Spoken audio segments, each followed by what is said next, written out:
some space here. Alright, sweet. Hey everyone, Toon Man here. We're back with some more Dota Underlords today. Gonna be playing in probably just some ranked standard mode, I guess. I don't know. That probably seems to be what I want to be up to right now. I don't know exactly how long I'll be streaming. It'll probably just be a few hours. Just, I don't know, 4 games maybe, 3 or 4. Depends on how they go, of course. How I'm feeling. I've been like ridiculously tired. So, whatever. We'll see. Alright, anyway, we're into it.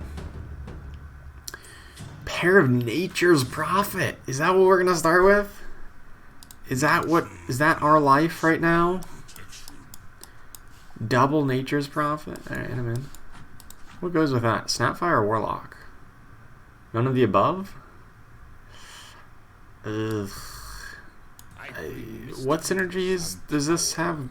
Just like Savages, Summoners? I guess Savage Brawny? God, that seems horrible. Alright, well, I don't know. I guess something along those lines. We'll see. Warlock is just better in the current meta because Bloodbound's absurd, but, you know, for the most part, it's mainly Bloodseeker that's absurd. It's not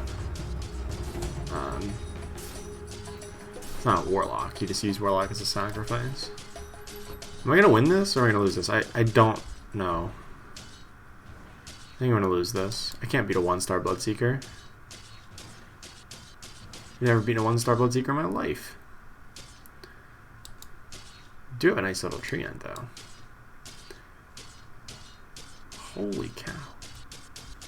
This guy just like 2v1. Like it's nothing. I was surprised I didn't come to a draw that was taking so long. Let's see what item we get. If you get an Ogre Cap, we definitely keep the Warlock. I kind of want a Void Stone. Boom! Void Stone. Alright, we're going Summoners. Do I think Summoners is a good strat? No. No, I do not. But no one ever said I was going to play a good strat. I was just going to say that I was going to play a strat. Alright, there's some Assassins. Alright, let's see where this is going. And some Tinies. And some Ogres?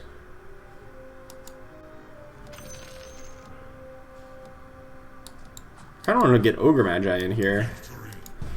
I don't necessarily want to solve Assassins. I think Assassins are good.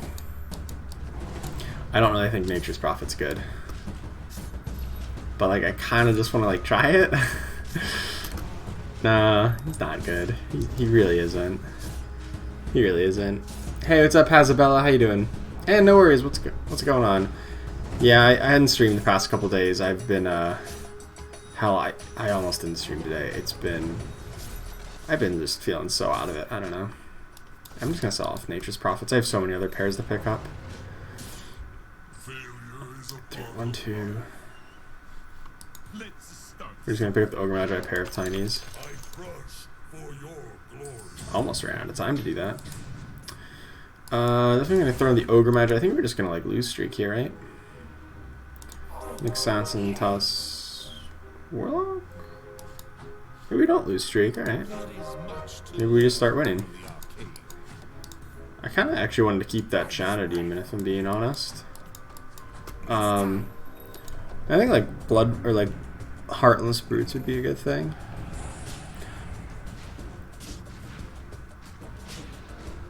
How am I? I'm tired. I don't know. I've been like unnaturally tired the past couple days. Like I've been sleeping a lot. So it's not like oh I haven't been sleeping. It's like I've been sleeping a lot. I just like am still tired. I don't know. So like I've just been like very lethargic, I guess is probably the best adjective to describe me recently. So, I don't know. We'll see how that goes. Hopefully I can get over that. Whatever that may be.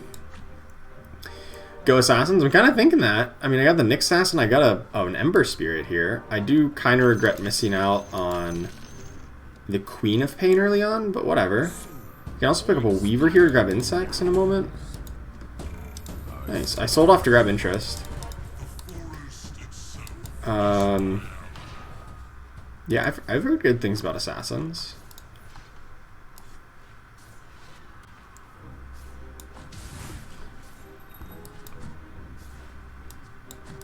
I may just end up selling off like all of these units here in the middle just to grab interest even more.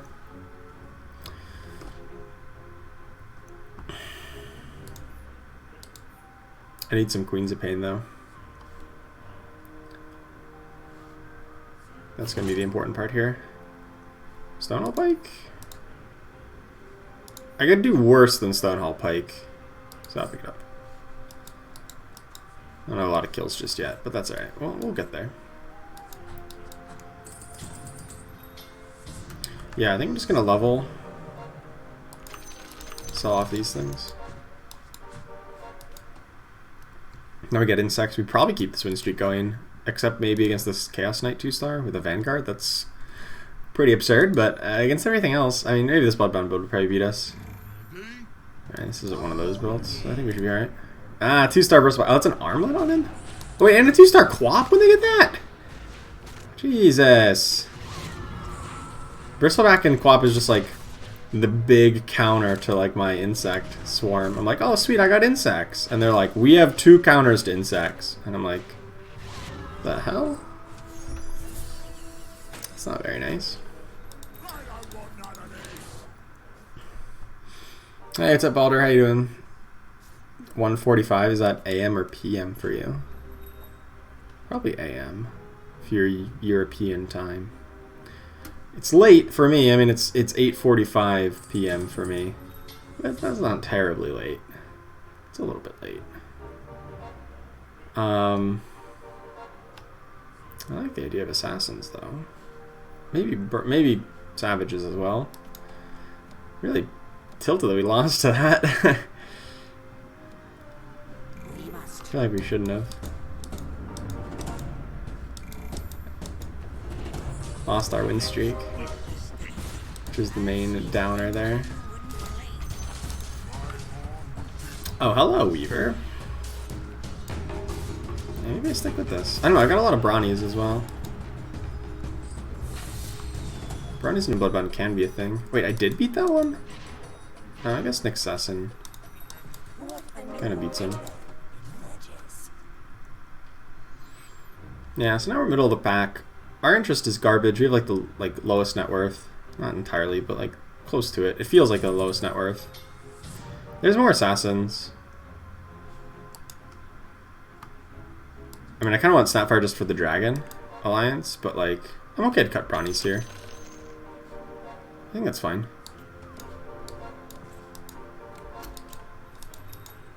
Grab interest. Or we could go Brutes as well. But we got a couple options. AM is the one that, yeah. I guess most of the rest of the world doesn't use that system. AM versus PM. Which is like weird to me. But like, makes sense because it's like a terrible system. Like why does the clock start at 12 in that system? And then AM and PM. It's all funky, but yeah. Sorry if I sound tired and delusional or like nonsensical. It's because I am. Did I just throw in the tree out here? Nah, probably the tusk, actually.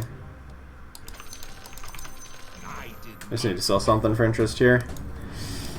And sell enough dragons is fine by me. I kind of just want to play assassins, screw it. I have no Queens of Pain, but yeah, whatever. Only one other person does, so. Yeah, the whole Gallon Miles things. America's so weird. Like, I don't even... Like, I guess I can intuit, like, what a gallon is, right? Like, because... Like, we have, like, gallon jugs of milk. It's like... I mean, I'm familiar with that as, like, a measurement system. And miles, like, I know what a mile is, because, like... But, like, converting between them is terrible and is god-awful and just should not be done by anybody for any reason. It's like... I don't know. The, even growing up in, like things like ounces to pounds. Like, how many ounces are in a pound? Like, there's 16, which is just a terrible number. but like I don't even like that's so hard to convert, and like I don't intuitively know what an ounce is. Like personally, I just don't. Even though I've been living in America my whole life, so like our measurement system is like even weird and kind of non-intuitive to me, which just should not happen. So yeah, American system sucks at a lot of things, and I know it's not even called the American system. That's how much it sucks. It's the one we use here, but I think it's called, what, imperial system? We don't even have an empire. America's kind of an empire. Oh, those weren't my insects? Oh, fuck. They had insects. Oh my god, we're so bad at this game. We are so bad at this game. I feel like I'm playing assassins just for like no reason. Because I literally just have like one Ember Spirit and one Viper. Is like that enough for me to commit to an assassin strat? Void, alright. Oh, there's an Ember Spirit. I sold off the Treant earlier. Lone Druid's still legit. I sold off a lot of Brutes though. I think it might be right to go back into Brutes.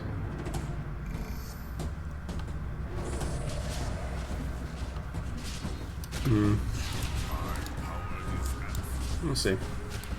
If we get a 2-star Ember Spirit, we're all in, right? Did I kill? Okay, I killed the enthralled target. Nice. We killed my ogre much faster though.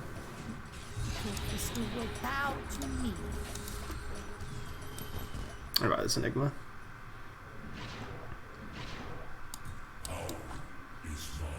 Assassin Void Spirits, that's kind of what I'm thinking.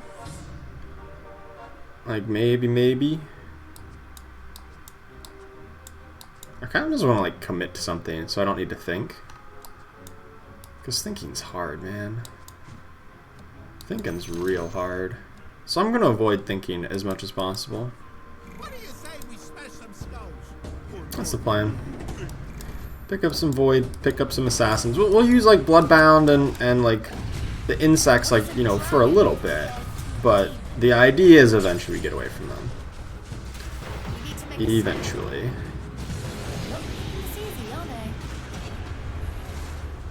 No, I didn't get my enthrall. Rip. I gotta level. I have so many expensive things on my bench. I need to level. And I need to sell things off for interest. It's going to be tough.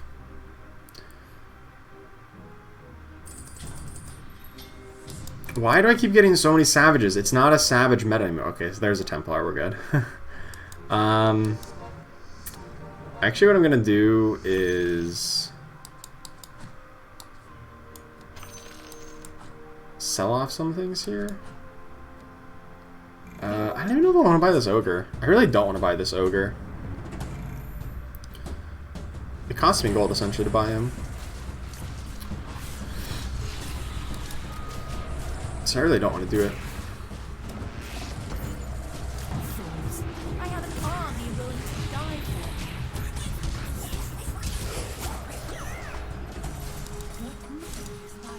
I'll buy him. Screw it.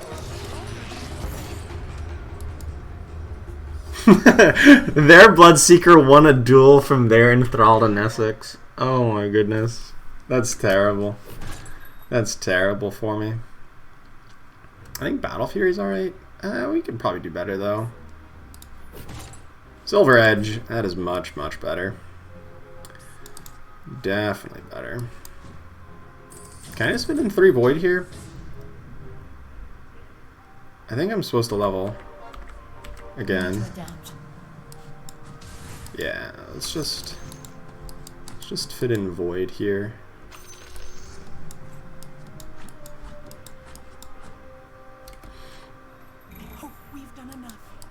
My interest is not great, but whatever. I probably could actually just sold off Viper. I'm probably just not gonna play Queen of Pain since I don't have one yet. If one has a 3-star Wisp, never mind. It's a Wisp. It's a druid. That makes sense. Eh, it's more free kills for us. Templar Assassin. Well, Ogre Magi eventually topped the charts, but Templar Assassin was looking pretty good there.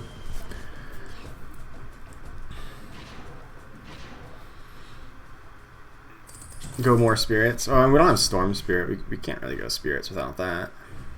I've been waiting. I mean, we might just end up with like Earth, Void, and like, or Ember, Void, and like maybe just an Earth Spirit randomly. But like, we're not gonna do like a dedicated spirits build. This is just like a weird cluster of things. I don't really know. I wonder if like has my build better because they've got like more Bloodbound. Nice. The Brute debuff, man, is just like top tier. I didn't have Brute debuff. What am I saying? Ogre Magi is just top tier. The break is top tier. That's what's top tier here. The break effect. Ogre just like punching people and it was just like shutting them down so hard because they were running like Bloodseekers and like he's like, oh, Mask of Madness Bloodseeker with a Bloodbound bonus, and I'm just like, break, and they're like, oh, well, I guess I'll lose. I guess I suck now.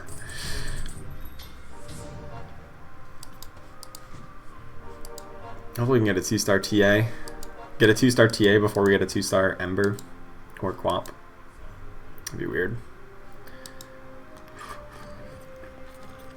I just spilled my tea all over me. I swear I learned how to drink before.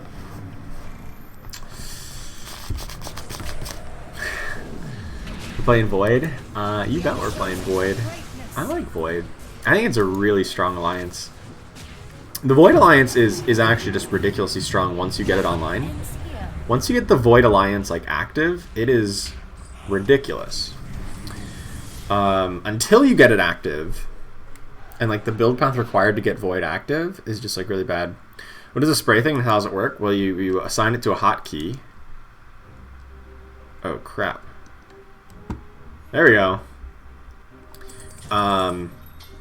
Or you can just like click on this little button. And yeah, you get to BM and spray the board. And not much to it. I move this over to Templar, I think. I mean, there is more to it. It's I don't know. There's you can get the different sprays. You unlock them through the city crawl and through the battle pass, and then it's like it's part of the emo. There's a board spray thing, or just this button. Naturally, this like arrow button. And then you spray, but you can also bind it to a hotkey. So like I've got it one on my mouse because I got like a gaming mouse that has like different hotkeys on it, and so I can just spam this just by pressing the button on the mouse. It's pretty sweet. Would highly recommend. Highly recommend. Hotkey default is B. Yeah, I rebound it to a different one, but yeah, I think it has a default B for board spray. New strategy. We need a new strategy. Oh, Moonshard. Hells yeah. That's gonna go over on the Templar Assassin, so she can smack harder. I still don't have the Assassin buff yet. That's gotta happen like now. I still don't have any like 2-star Assassins to put in. I don't think it's better than Insects at the moment. Insects are pulling down some decent weight here. Until I get 2 stars on one of these Assassins, it just doesn't seem worth it, you know? I feel like I should have sold off this Viper earlier. I could have grabbed interest from him a couple turns back. I also need the Faceless Void, so I can replace the Enigma.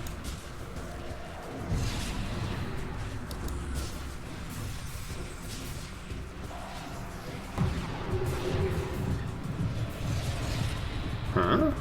Why did Void Spirit not finish his cast? Like, the things popped up and then he didn't move. That was weird. You guys saw that, right? His dissimilate things popped up and then he just stopped. And I don't think he dealt damage with dissimilate, even though it popped up.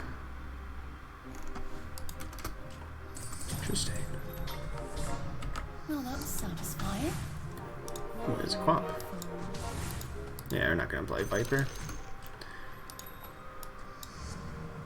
Huh. That was weird.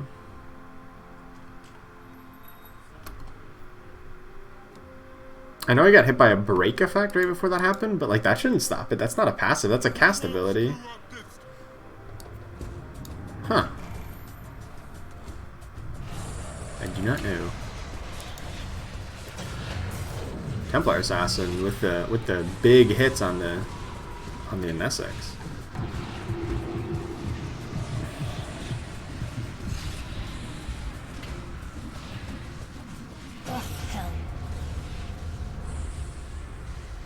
Nice, easy win. That was actually really close. I was really afraid. Did not think we were gonna get that one. Alright, looking for Faceless Void and just like upgrades on these guys, and then we can swap our things around. We do have the Moon Shard, which is great on Slark. You know, it's not a Mask of Madness, but it's still a great item. Templar Assassin can hold the Moon Shard, or if that goes over to Slark, then she can hold the Silver Edge as we get to that. Axe! Now that's a frontliner if I've ever seen one. I think I'm just going to put in the Axe and cut insects right now. Yeah, I think that makes the most sense. Just like getting the brutes, and like Axe is just a chunky boy, you know? He's got the beef. 15 armor, 3000 HP. Sign me up. And like his auto attacks like have a chance to hit for bonus damage because Void's like hell yeah. Nice, and we enthralled our Bristleback? That's good. That's insanely good, actually. Enthralled Bristleback's just so OP. Bam. Alright, alright. Things are coming together. In a weird way. I mean, we're still like kind of middle of the pack. And I feel like I'm going to cut Brutes eventually, but like I still might just keep Axe. Maybe. Time to reroll a little bit, maybe.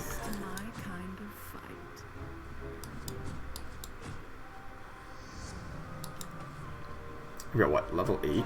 So I can go 6 Assassins plus Void Spirit plus Axe. That's 8. So I literally have to cut the other ones, the Bloodbounds here. Mind Disruptor, just because, like, I mean, Disruptor's just a great unit.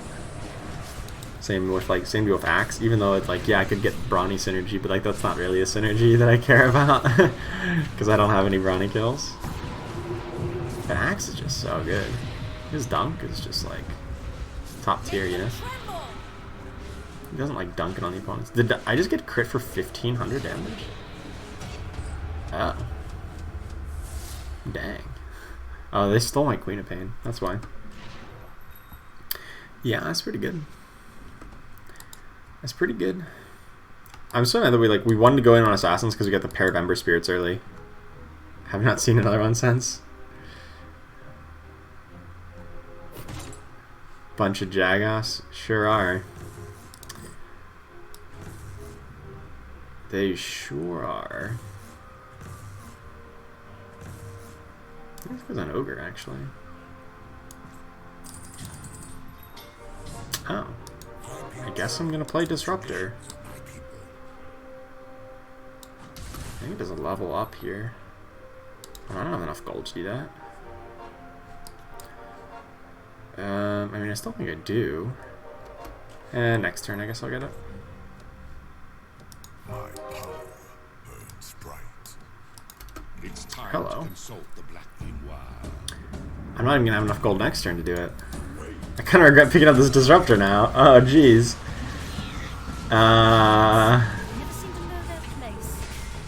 Doesn't feel like that's gonna work really that well.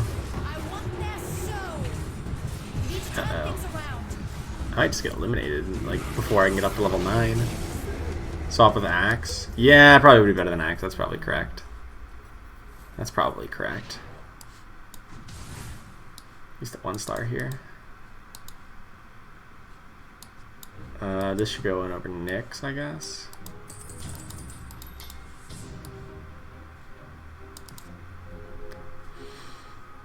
Oh no, butterfly over here.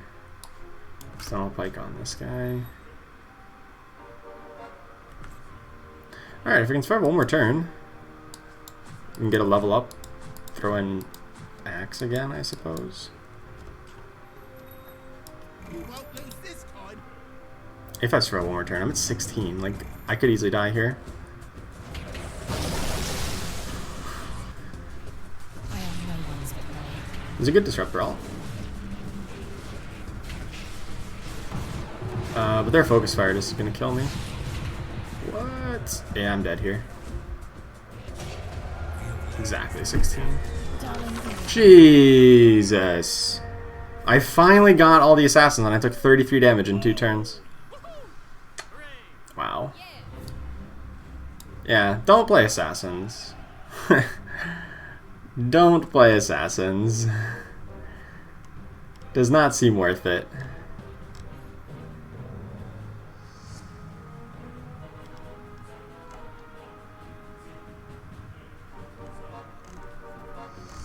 Wow. I literally had no idea like that was gonna happen. I did not think that was possible. I'm like, yeah, I did 33 life. Yeah, I can survive 2 more turns. Nope. The opponent I just lost to actually had a 2-star lich. Or they just got a 2-star lich. They must have just got it. I mean, I guess there was one other player on Assassins, so like maybe it wasn't the best of bets. But like, I just like lacked 2 stars. I don't know, it's so weird.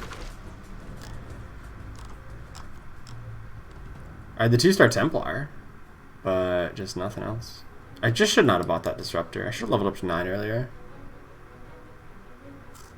We didn't have a 6 Assassins. I mean, they were all 1-star. I wasn't going to go up to 6 Assassins with like a 1-star Viper and a 1-star Slark. Like, that just sounds horrible. I need the Faceless Void to really make it work, because otherwise I couldn't keep in Void as well. So I never found the Faceless Void. So, yeah. I thought we were doing alright in the mid game, but Assassins seem to be the wrong strat in the current meta, unless you get like a 2-star Quap in the opening pack. Or a 2-star Nyx. I know, something along those lines. Still top 100 rank? I don't know, because like it just keeps on telling me I'm 0. Which like I don't know what that means. Like no matter where I look at it, I'm just constantly 0. So I have no idea. It like the visual is bugged, so I do not know what I'm ranked at. I probably dropped out of it though, because like I have not been playing a ton, and whenever there was the tournament right after release, like I hit Lord and then I just like played a bunch of like crappy strats and like dropped my ranking, kind of intentionally, because I was just trying to test out like the bad strats to see what could work when I was prepping for the OGA tournament. Unfortunately, did not really work out that well, so I probably dropped a little bit lower, and that loss probably dropped me even further. But I really just don't know, because no matter when I look or where I look, it always says 0. Okay. Ooh, yuck items. Take a chainmail.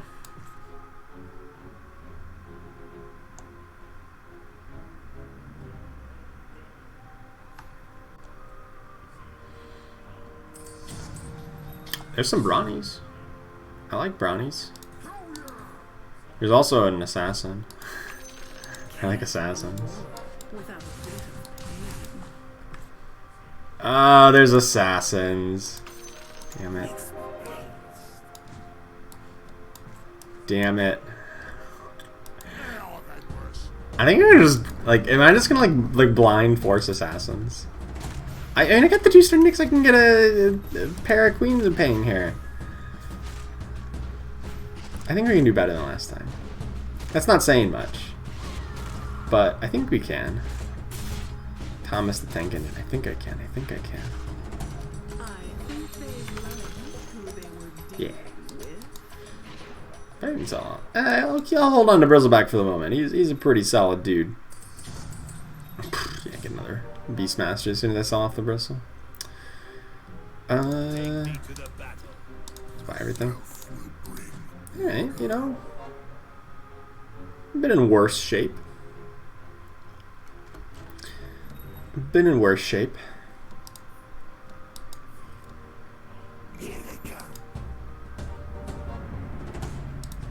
Two-star Chaos Knight. Alright, we're dead.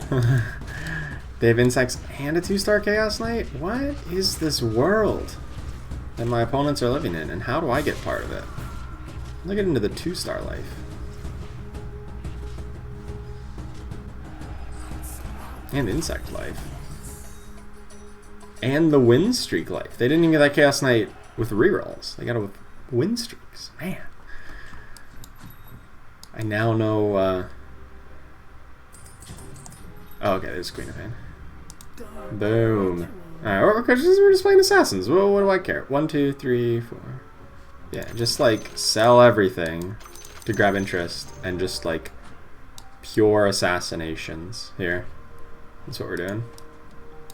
I could have had a 2-star Beastmaster, I know, but whatever. We can grab a Magnus. We can like run like Savages Assassins. That's a thing, right? There's a Savage Assassin. No, there's not. What's with everybody on the 2-star Chaos Knight? Jeez. 2 opponents in a row now. Both have 2-star Chaos Knights. I kind of thought about Knights for a little bit.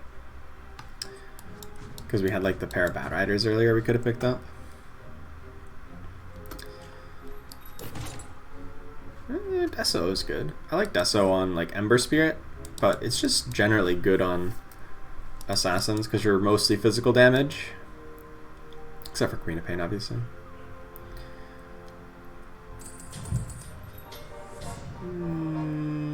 Reroll.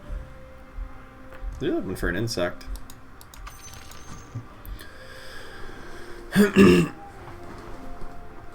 Not about what builds open. It's about what the game decides to give you 6 of. Yeah. The game gave me 3 queens and 4 Nyx Assassins so far.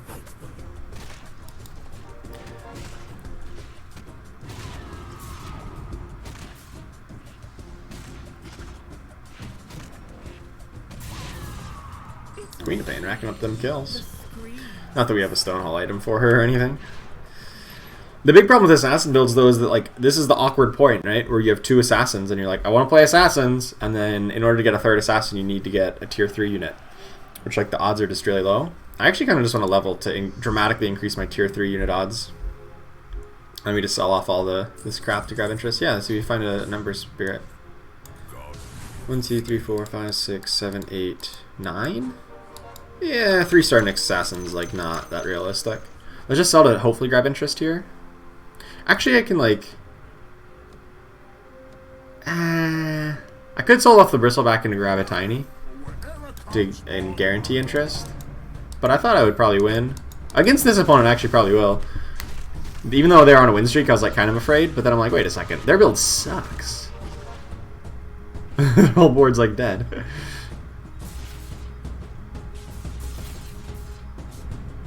So we should be alright. Right? Insects?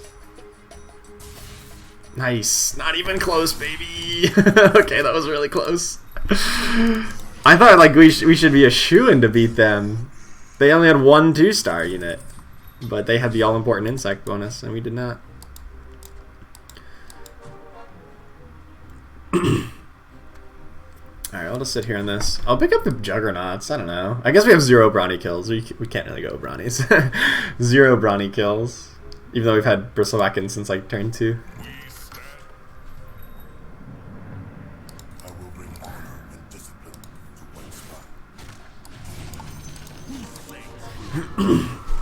Oh, opponent's got a Queen of Pain, or a Legion Commander.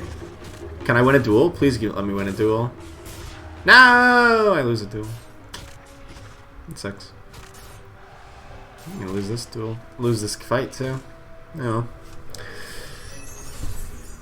Are we unopposed in assassins? Yes. Everyone has Nyx assassin. Everybody and their mother is Nyx assassin. That's kind of to be expected.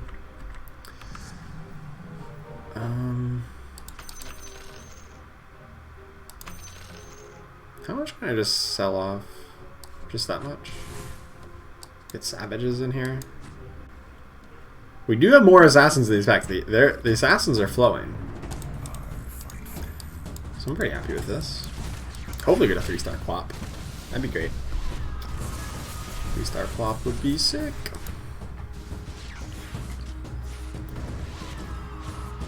Why is 2-star Chaos Knight just so big? 2-star Chaos Knight just feels absurdly strong. I guess he was just really tanky because he had the Vanguard. He just feels like so hard to take down, you know? Hopefully we can get a 2-star Ember Spirit to move the Desolator over to him. I don't really think I want a second Desolator. I think we can do better. I stand corrected. I probably should have grabbed that second Desolator. Yeah, Target Buddy's a thing. Oh, hello, Quap. I don't think they A second 2-star Queen of Pain. Alright. Oh, that's one short. Darn it. Unless... Yes. Interest. Actually, hang on. We're putting this chainmail on Target Buddy. You can put items on Target Buddy. So we're gonna put a chainmail on him. Because value. I don't know. It's a legal strategy. So we're doing it. And it grabs us interest, so. I've been baited by Disruptor in the past here.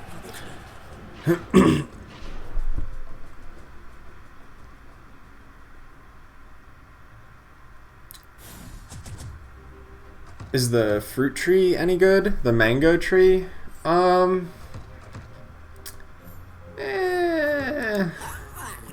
It's okay in specific circumstances. I'm not really a big fan of it in general, though. I think the mango tree leaves a lot to be desired. It's just okay. It's not great. I just picked up Rabid Furball Eno because all out attack. It seems good if you're trying to assassinate opponents here. Good in spirits, yeah. It's good in spirits. It's good if you're playing like Arc Wardens and Summoners, which I don't think is a good strategy. But like if you are playing this kind of strat, it's good because Arc Warden needs mana and he's like all backline. But like I guess just the general idea is like there's other builds that are, or there's other tier 3 items even that are better. So like, you know, it kind of doesn't really fit because there are things that are much better than it. We killed somebody's win streaks. That was nice. I'd say it's like low on my list of tier 3 items, but it has its place. It has its place. I think I level up to 6 here. It's probably the good strat. Even better odds on tier 3 units. I got a Void Spirit though.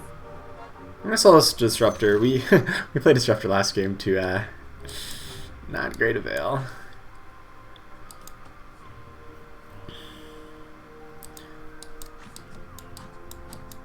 Viewer's not too bad. Insects, assassins, you know, got pairs of pairs. We can pick up our spirits after interest locks in. Alright, run some spirit comp here.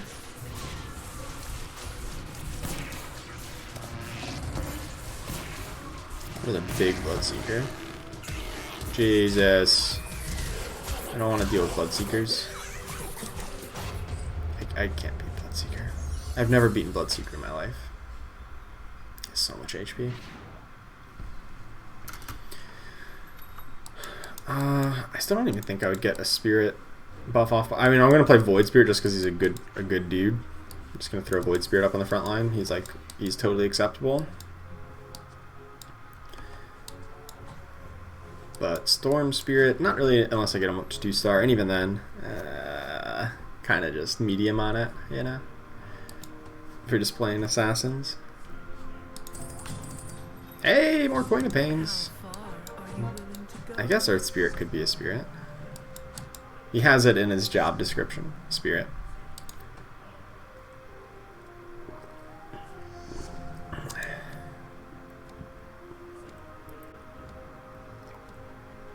You weren't ready for that. I feel like no 2-star Ember Spirit at this point is really bad. I think you really need 2-star Ember by now. The Queens of Pain are kind of making up for it. I do feel like Ember Spirit is so important to get 2-starred up early. Because it way more than doubles his effectiveness. Not only does he hit twice as hard, but like he gains his mana in a more reasonable amount of time. And then his like ult actually like hits harder, so. Come on, kill Joel. Nice. Wait, am I gonna win this 1v1? I know it's gonna win this 1v1. He probably won't. It's a Vanguard. If they didn't have the Vanguard on Lone Druid, we easily win that 1v1. Easily would have won it. Maelstrom. Alright. I'm down with the Maelstrom. Ember Spirit can proc it on every jump. Or just Queen of Pain has a reasonably fast attack speed. Hey, there's a TA! Here we go. I think I want to level here. And probably just put in the TA, right? I'm just not going to play Spirits. Spirits seems so inconsistent in this style of build. Just grab interest. We can still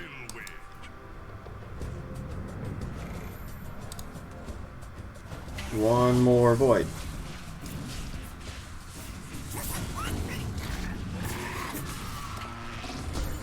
Yeah, I like that Ember Spirit just popping off with that Maelstrom.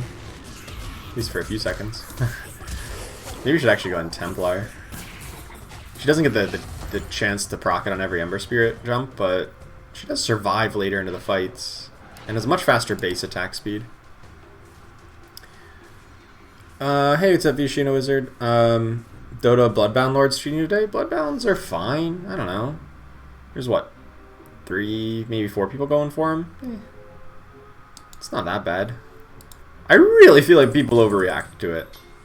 I've seen a lot of like the outrage on like Reddit and other places. I think it's a strong strategy, but it's far from overly oppressive. I think in general people are freaking out way more than they need to be over it. We've had much worse metas in the past with much less outrage. So how many? What is all these summons? Holy guacamole! I'm just trying to click on this out. Oh my goodness. Is that a real strat?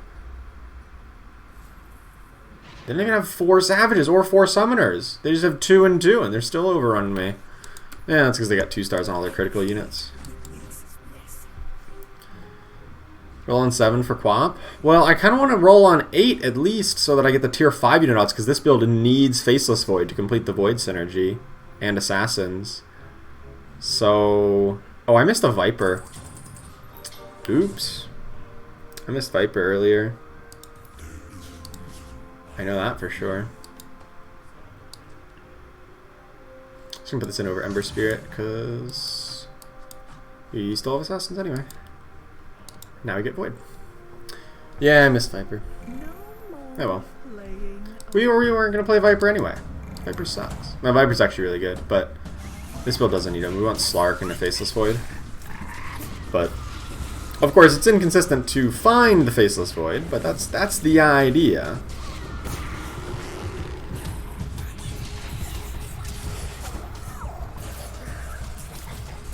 That is the idea.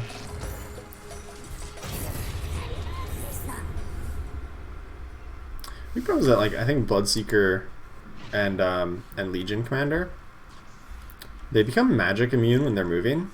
I think that's like the biggest problem with like the Bloodbound meta, is that while they're moving they become magic immune. Like, you notice like their damage taken, they did not take any damage from all out attack. because like they were like not like valid targets to be targeted, because they were moving while all out attack went out, which is just like really weird to me. When I first like really encountered that and like realized what was going on, like I thought it was a bug, but it's not a bug. It's like an intended feature that while bloodbound units are moving, they are considered magic immune as if they had a BKB on, and so like they don't get hit by anything. She's like, what?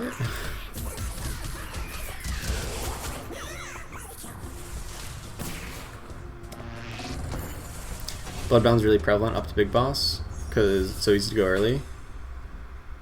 Yeah, like I mean, maybe my perspective is biased because like I've only ever been playing up in Lord, and like it's not a problem in Lord. Like yeah, it's a popular strategy, but like so are other things. Like to me, it doesn't feel like out of line too popular. Like I mean, yeah, it's a popular. It's one of the best strategies. There's always best strategies. Like I personally was not seeing where that was like coming in as like too oppressive. I don't actually need Doom, right? No, we're just gonna level up for next turn. But maybe it is just like the higher ranks. It's not. Maybe it is like that. Actually, that like prevalent and like devastating at lower ranks. Because it is like hard to counter. Like it's counterable, but it's hard. It's hard to do. Like a lot of players, I'm sure, would like not get it right and like do it wrong and then think it's unbeatable. But it's not. It's just people are bad. Hate to sound like that, but it's kind of how it is.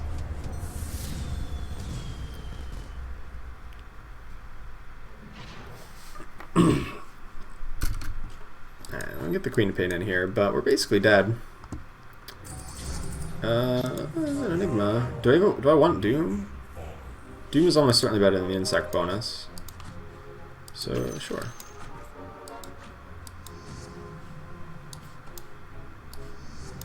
Doom is just like a good standalone unit. That's where we're going with this.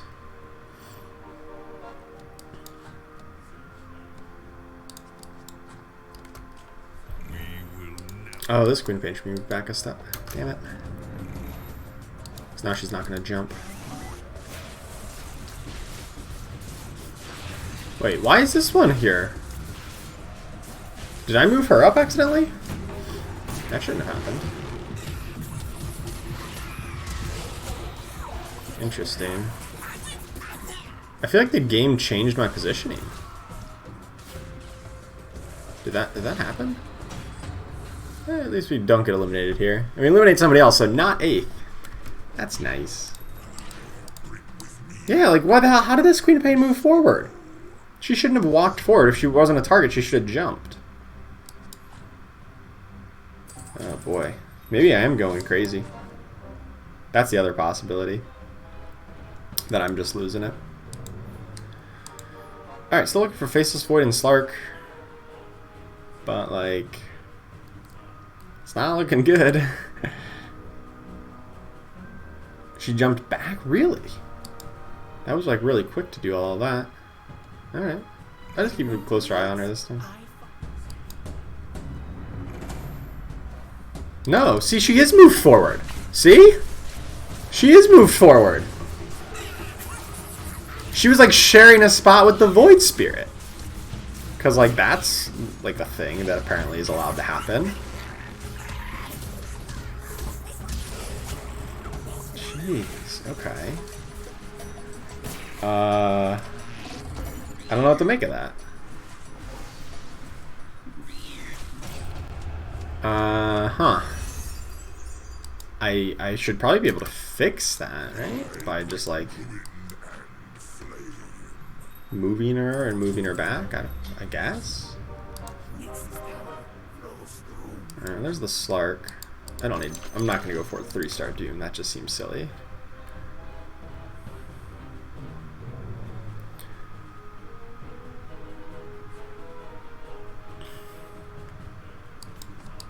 I think what probably happened was like in between, I was like trying to move her while like it locked in positioning and like registered her in a different spot. Yeah, that's better. I feel like we do have too many demons though.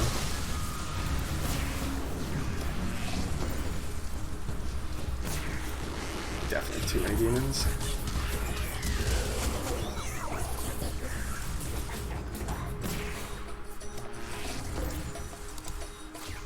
The butterfly. Butterfly's gonna get us. I think we lost to this. No! Oh no, we have void buff. Oh, we have void. That's weird. Okay, I think we do win this then. Void buff should be able to cancel this out, assuming we get 1 or 2 lucky procs. No, we didn't get lucky procs! Dang it! Come on, Enno. You have one job here, and that's the proc void. I kind of just want leg breakers Fedora, just because we already have a brute. But I feel like we can do better. I lied. I was really just hoping for an Ives, or like, not one of these. You know what I mean? I was hoping for a, you know, the word with the thing. The Vladimir's Offering. That's the name of the game. I guess I have Scotty's fine over on the Queen of Pain. I really wish I'd pick the leg breakers throw. I just thought like there was a good chance we got a better item by rerolling of Vladimir's Offering. It happened again! I guess on an away board this happens. Okay. Well, on a home board it doesn't happen. But on an away board it does. Alright then. At least we are troubleshooting. So, you know, you do what you gotta do.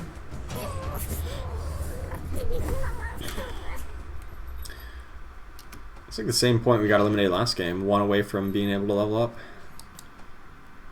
At least we're gonna get a higher placement. It's not saying much though. Alright, actually I feel like I just need to level up right away. Put in these things.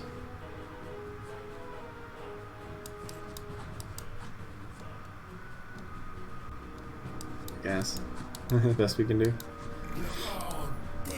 Just to avoid getting eliminated on this turn. Get up to 6 assassins. I mean, we don't have... Like, we're kind of inefficient. Like, we didn't need to level up if we found a Void Spirit. That was my hope, was to find a... or a Faceless Void, rather. And a Void Spirit. Of course, I did not find one, so that's problematic. But looks like we do avoid elimination here. And I bet the 6 assassins played a big part in it.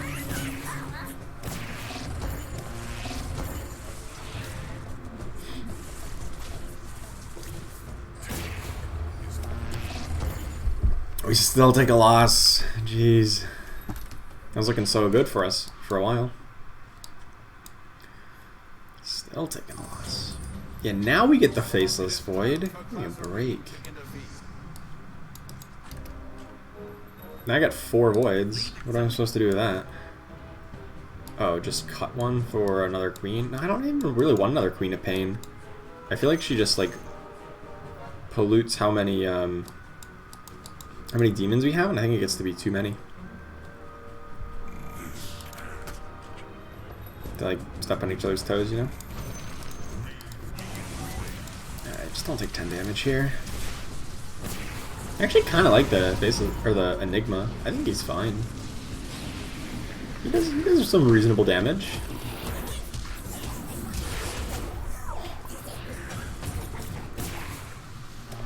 Faceless Void with top deeps. Love to see it. Oh, that's damage taken. Oh, geez, that's damage taken. I've been on the damage taken this whole time.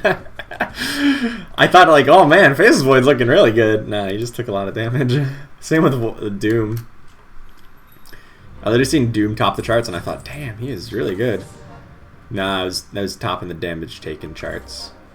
Slark. I wish I had an attack speed item for Slark. I might just give him the Eye of Scotty just to buff him up a little, or like bulk him up, you know? A little bit extra attack or like, you know, health to survive an extra round or two. The battle has come.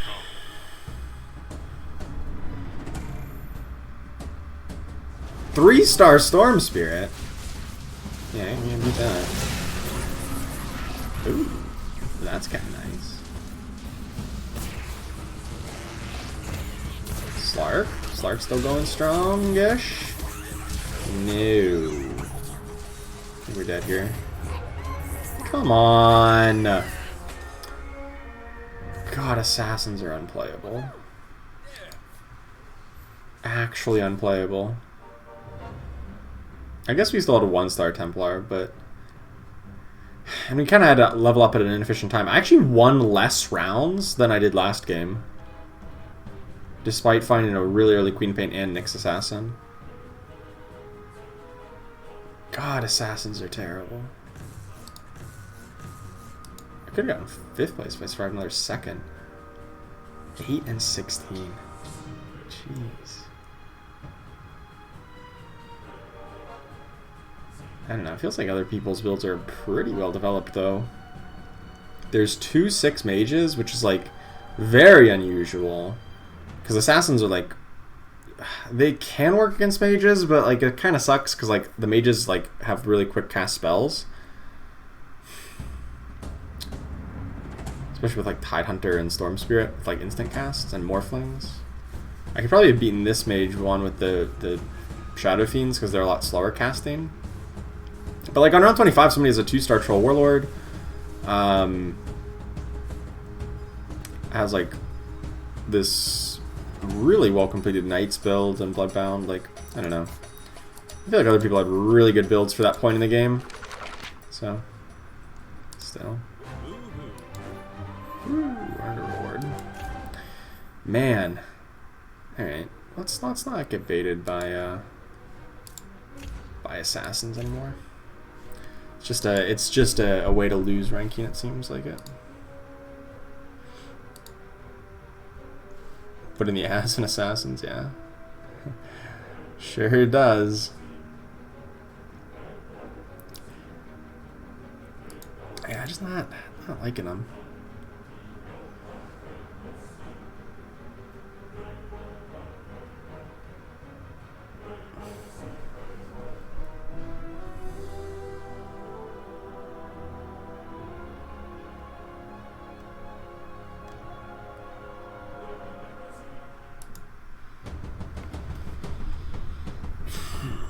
I feel like our early game was insane for assassins too. We got a 2-star Nyx and a 2-star Queen of Pain like instantly, and it just did not matter. So I don't really know how to parse that, other than just don't play assassins.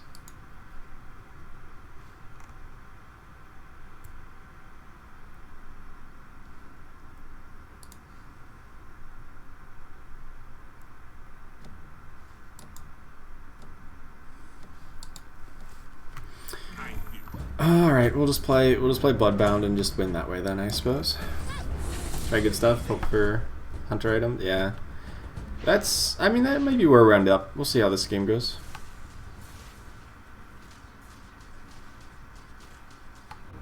Got a Bloodbound start. If we found an Ogre cap, we'll stick with that. If not, we'll figure it out. Could go Knights, could go Brutes. I actually have like a lot of faith in Brutes, I think. Like in a 4 Brute build. I have a lot of faith in them. Yeah, Chainmail's fine.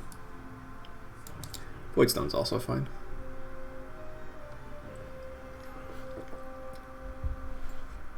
You're never going to be unhappy with Chainmail no matter what. Boom! Bloodseeker. And a pair of Shadow Demons? Okay. I can kind of see this going into a Brute build. Brute Heartless. In that case, maybe I had a slight preference towards Voidstone, assuming we get a Necrophos at some point, but in the early game, Chainmail is going to be stronger. 4 Brutes, nice. It is. It is really nice. 4 Brutes, and, you know, some number of Heartless.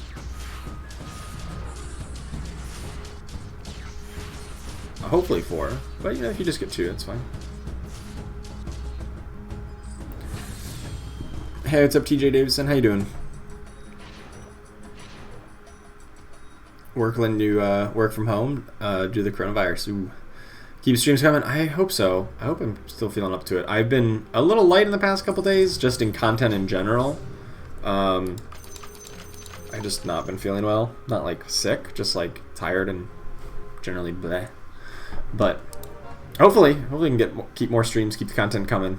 Because, yeah, coronavirus is a thing that is happening in the world right now. And, yeah, that is problematic for a lot of people. Gotta be forced to stay home. That's never fun. Although, to be fair, as a streamer / gamer, I tend to stay home by myself a lot anyway. So maybe I'm not the best person to talk about that.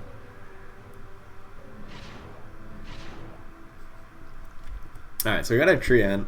That's really big. We got our win streak. Definitely gonna level here. Throw in the big tree. The big tree man. I really just don't even want Razor. He's good, but he'd cost me gold. I don't want to lose gold here. I feel better soon. Yeah, like, I don't know. It's just been like a general, like, lethargic feeling for the past couple of days. It's been since daylight savings time. That's when it was. Since daylight savings time on Sunday, I've just been so out of it. And it happens every time. It happens every time at daylight savings time for me. Whether it's fall back or spring ahead, it messes with me. I don't know what it is, but it messes me up. And it messes up a lot of people. Because like your internal biological clock just gets thrown out of whack. I think that's what it is. I really do. Armlet of Mordigian? Or can we do better? I think we can do better. Stand corrected. I was hoping for like a Stonehall item or an Ogre Cat. I thought those were realistic.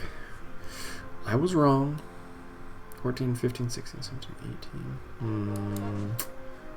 A little bit short here.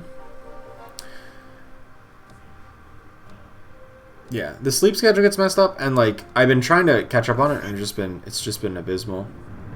Like on the day of daylight savings time, first off, I didn't even know that it was. I actually didn't know that it was the clocks had changed, because like I looked at my phone to figure out what time it was in the morning, and that adjusted automatically, and I didn't even think about it until like I woke up, or I went to sleep like really late, like at like 2 a.m.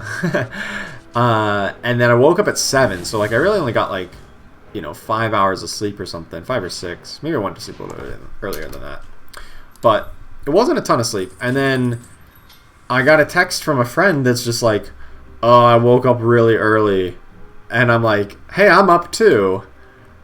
And then I'm like, wait a second. And then they were like complaining about the daylight savings time, and I'm like, oh, yeah, I guess that is a thing that happened last night. So I got even less sleep than I thought. And it's been downhill ever since. It has been straight downhill ever since. I don't really want IO. I wanted to sell off to get up to 29 gold for interest. In case you're wondering why I did that weird play. No, Bloodseeker! No, Bloodseeker, please. Please don't die on me. He says as Bloodseeker's already dead. There goes our win streak and our interest. We're at 29 gold. No 2 stars. No 2 stars by this point. 3 pairs, but no 2 stars. 4 pairs, really, if you count Shadow Demon. I guess actually one of these should be over on Bloodseeker. There's a Lifestealer, though. I like Lifestealer.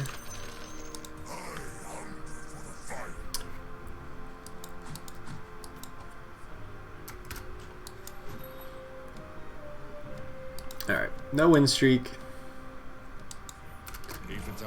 No 2 stars. Yet I think we're in a really good comp. I really do. So I'm kind of alright with this,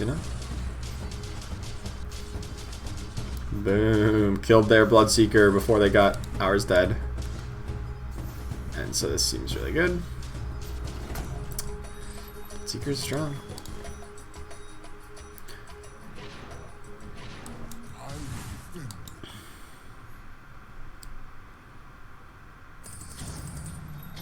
I've seen so many IOs, and I just picked it up because it was like an extra druid, but like I don't actually like IO. I don't think he's good.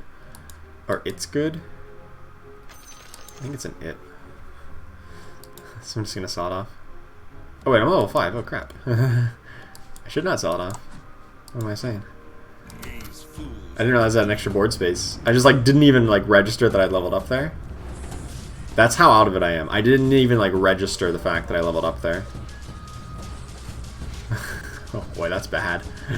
That is bad.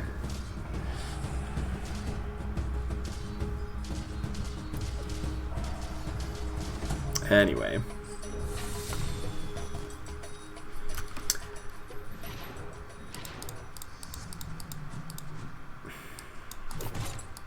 Deso? Or can we do better? I've been burned on we can do better, but Desolator is actually a really good item. Desolator is a good item on Bloodseeker. Helps him get the kills. Actually focusing down the targets to kill here.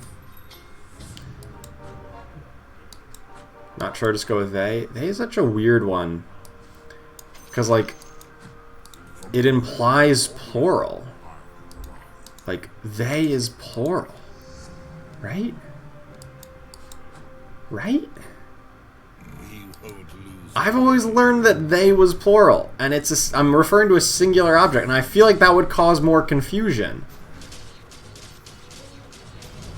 I mean, I'm not like against like people who want to, you know, like have their like preferred pronoun be they. Like that's, you know, that's your prerogative. But it is weird to me because in my mind, the word they implies a plural. Multiple individuals or somehow a group, and if that's not the case, it's like it confuses me, or I feel like it could be confusing to other people.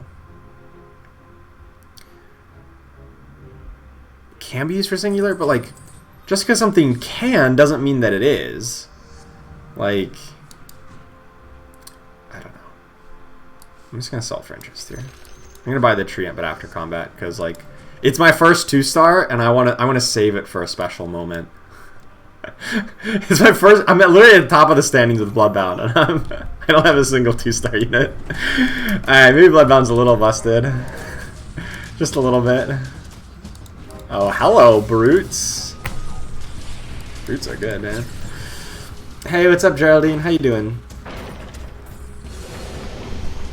Welcome to the stream. Bloodseeker's pretty absurd.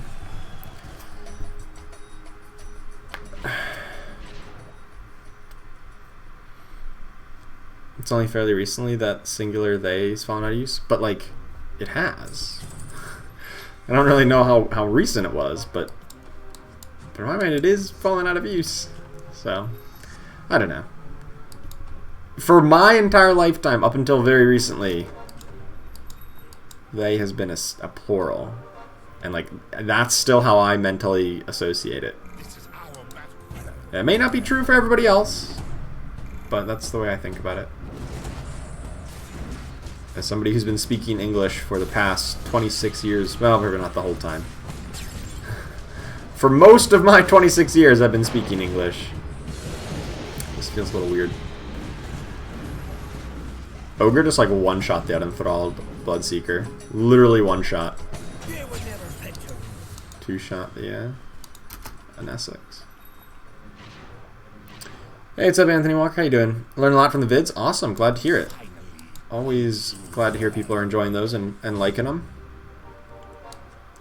I don't actually want Warriors. Tidehunter's great, but not really what I'm into at the moment. I'm more into like completing some of these pairs. Pair of Warlock, pair of Bloodseekers, pair of Lifestealers, pair of Shadow Demons. I guess I'll pick up the Tidehunter just because if you do get him to 2-star, he's good.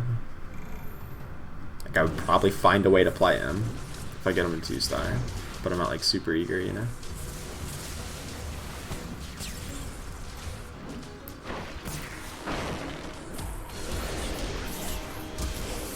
Always kind of find to be non-definite, like all the guests left their hat by the door as they entered. Yeah, but even in that case, like, that implies more than one guest. Right? Like in that example sentence. That to me implies that there was more than one guest, like... And I am its sovereign. I don't know, I can understand, like, when people say it. It sounds weird to me, personally. It sounds unintuitive and it sounds a little weird. But... I get what you mean, which I guess, you know, the whole point of language is to convey thoughts to each other, right? It's intended to convey language from person A to person B. Time to have a little fun. And as long as the message is getting across, then it's working, you know? Then language is perfectly valid. As long as both parties understand, then it works. So...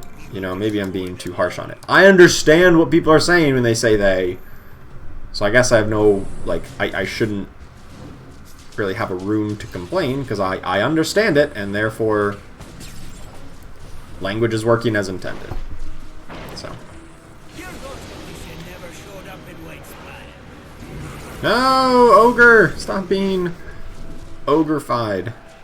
This Marana has just been like the MVP with the stuns. Oh my goodness. The stuns are real.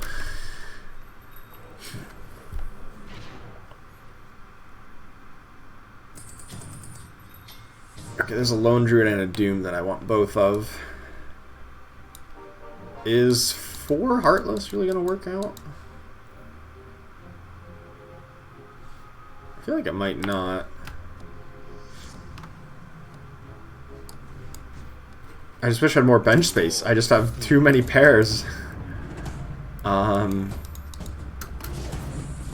just feel like Shadow Demon Pudge. Maybe he's not the thing. I think I'd probably want Pudge more than I want Shadow Demon.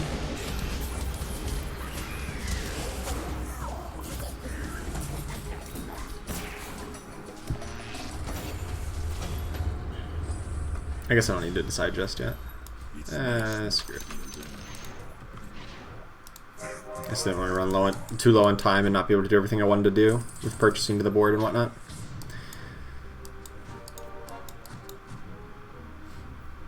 I could get Lich to round out the 4 Heartless if I really want to at some point in the future.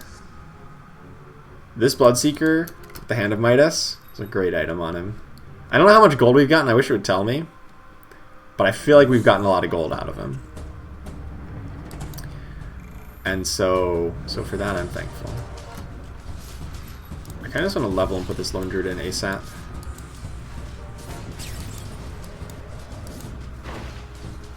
Just because it's a 2-star Lone Druid, you know?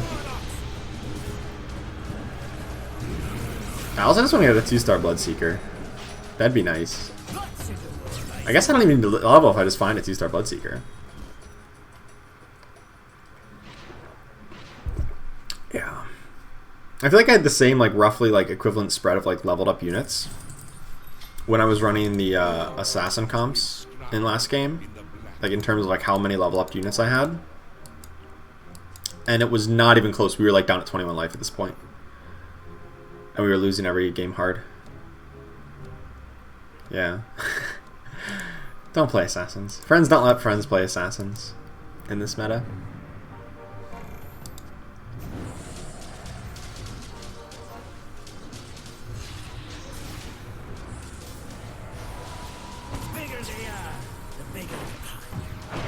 No! They stole my Bloodseeker! We're gonna get crushed here.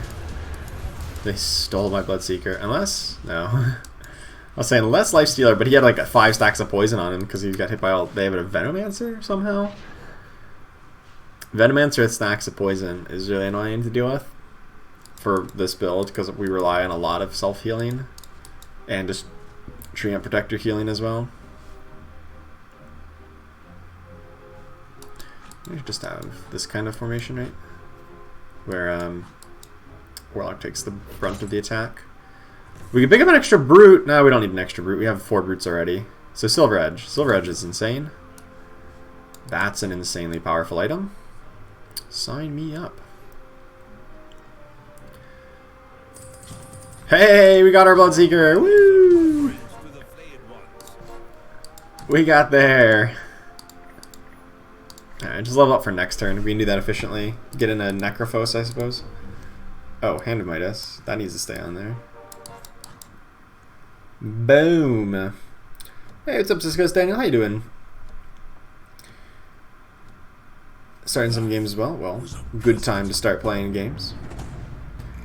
Yeah, things are going alright. I mean, I've had better days, better streams so far, but you know, all in all, I can't complain that much. So yeah, I'll say things are going pretty well. We need to press the advantage. Easy win against second place here. This game's going really well. Last two games. Let's not talk about those games. Those games went horribly. This game's going much better. I like we just completed 3 alliances at once. Healers, Warlock, and Heartless. Oh, Necrophos is so good. Necrophos is just so good. Complete 3 alliances at once. Yeah, I kind of feel like I'm just not even going to play 4 Heartless. I just run 2, and then I just try to throw in like Tide Hunter and Medusa just because they're OP. Or like Axe. Or just more Bloodseekers. That also seems good. 4 Heartless just did not really materialize. So 2 Heartless is fine. Necrophos plus Lifestealer. That's fine. Lifestealer is great against Bristlebat, or the Brawny build. Just shred through them until he gets hit by a break effect and he doesn't shred their percentage. Now he does, okay. And then he just like heals up to full thanks to the Warlock bonus. That's good, that's good. Lifestealer was really low and then he like ended the fight at full HP. Oh, I should put these close to Ogre Magi actually. He should be over on this side, close to Ogre. Because we want Lifestealer to get the bonus here.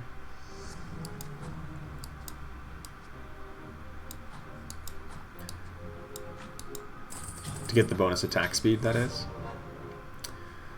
Yeah. I'm just gonna start leveling so I can get better odds on Axe and Tide Hunters and whatnot.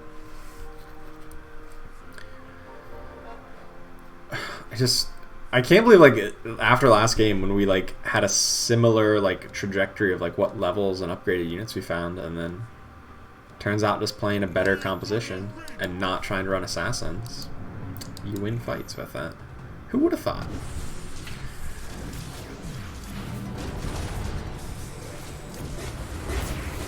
Ogre Magi still buffing up the Treant Protector. What's that get? He applies the Brute debuff. It's fine. And he applies Leech Seed. That's useful. Oh no, we almost eliminated him. Treant Protector, top DPS, that's what I'm talking about. That's what I'm talking about. Treant Protector, top deeps. The time has come for war. I'll pick up Mirana just because she's really good. One of our only losses was to a Mirana just chain stunning us.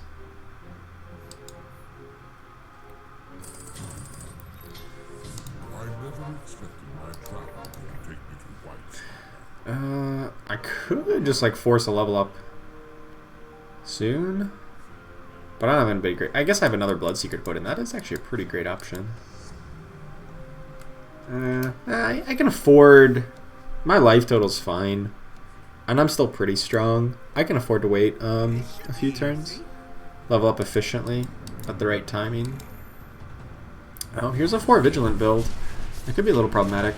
You get a lot of Focus Fire, and we don't really do a lot of Focus Fire.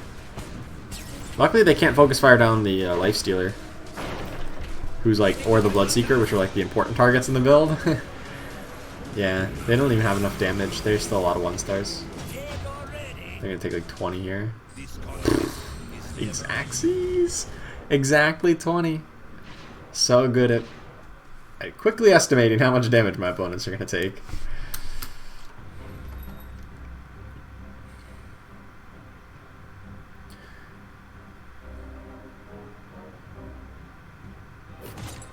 And we get a Vlad's offering? Man. Must be nice to be me today. At least this game. Like, getting like some of the best items. The Hand of Midas for the Bloodseeker, which is giving me like tons of gold. The Silver Edge into a Vlad's offering without even rerolling. And like failure state there was a Moon Shard, which is still insane. Yeah. Pretty good. Pretty good stuff. Alright, we're just not going to play 4 Heartless.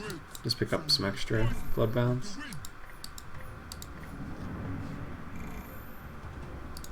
Let's level up for next turn. So we'll still be back up to 30 gold. We won't lose any interest for that level up.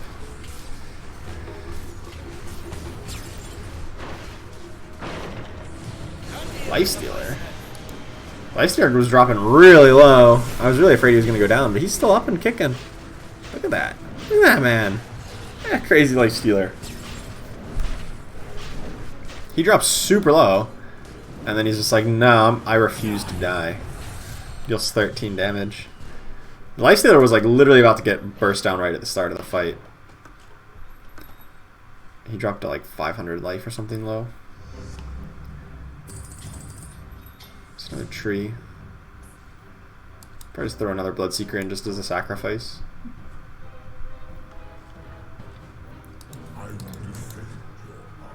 Tidehunter's not really come together. We picked up just the one of Tidehunter on the hopes that, you know, we just randomly get a 2-star of him. Doesn't really seem to be happening, but that's alright. Move Necrophos a little bit over to the side, maybe to be a little closer to the Lifestealer. Yeah, see, that would have been problematic if the Lifestealer wasn't in range.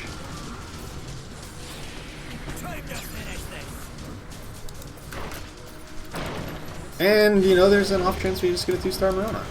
Should be fine. I would play that.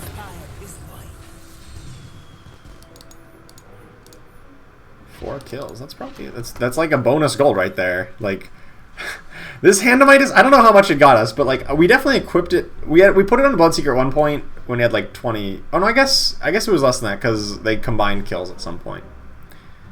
2 more from items. I feel like that's an average turn. Like we get 2 gold from that, like pretty often.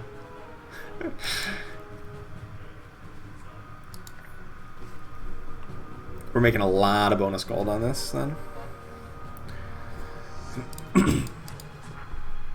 Still 1-star Doom, which is kind of unfortunate. But whatevs. 1-star Necrophos. But with the Lone Druid upgrade and like the progress towards Treant 3, I ain't complaining. Ooh, that's a 3-star Luna. I am kind of complaining about that one. Ew. With a Silver Edge also? That's like really annoying. Lone Druid is kind of doing some work, but not enough, right? Oh no, the bear's still alive. I didn't see where the Spirit Bear was. Yeah, Spirit Bear's still good. We're good. Alright. We knock him out. Good. That Luna with a Silver Edge is going to be really problematic if they got bigger. But they didn't, because they were dead. 15 gold per turn. Oh man, so good. Just gonna level. I have actually heard good things in this style build to go into mages, right? Actually, to the point where I kind of want to just like pick up this keeper. You go Keeper of the Light, and then you replace Necrophos with Lich, right? And you go Ogre Magi Lich Keeper of the Light. I've heard it's actually pretty decent. You know, it just has like one of your Heartless, you run Lich, and then Keeper's just insane, and you obviously have Ogre. Like, I think it's a good situation. I might try it. Hey, what's up? How you doing? Mates get skills. I think it's going alright. You know, I can't complain too much. I've been very lethargic is the word I've been using to describe it. Ever since daylight savings time, it's been really messing me up. So I've been a little out of whack recently, like just tired and just like exhausted in general. But you know, that's a pretty minor complaint, I suppose, in the grander scheme of things. Refresher Lone Druid, hells yeah. Hells yeah.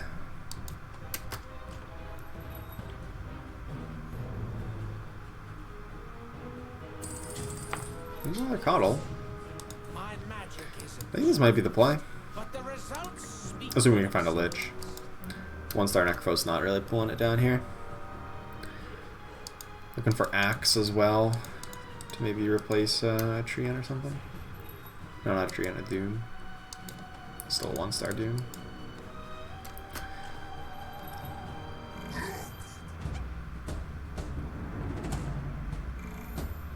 Said your name right? It took a second. It took a second to like recognize what it was supposed to be, but you know, it wasn't that hard.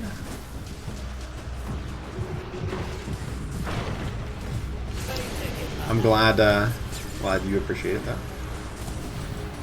Oh, this one's gonna be tough. We win this. Ogre's gotta pull a lot of weight. Oh, double 3-star bears though. Double 3-star bears is funny. I wish they dealt damage. I wish they dealt damage again. So we could eliminate that opponent right there. Sell Maranas? Eh, we'll get to it. It's not costing us anything to hold on to them right now. And it's denying opponents from picking them up. Which I guess opponents don't really want them.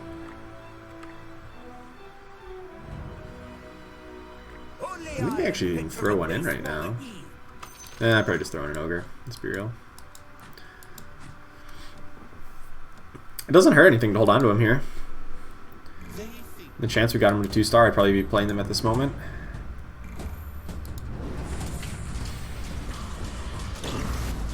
No, Lone Druid! Double bears! There you go. Yeah. We don't play by the rules. You're never taking Eve's place. And normally you're expecting other people to be going for Maranas, which no one in this game really was. Otherwise we'd also be holding them to deny it from them. Yeah, I feel like the coddle situation is probably not going to happen. Because we're just going to win the game beforehand. And you find a coddle. Yeah, I'm just going to start reeling here, actually. Doom 2! Oh my goodness, it happened. It finally happened.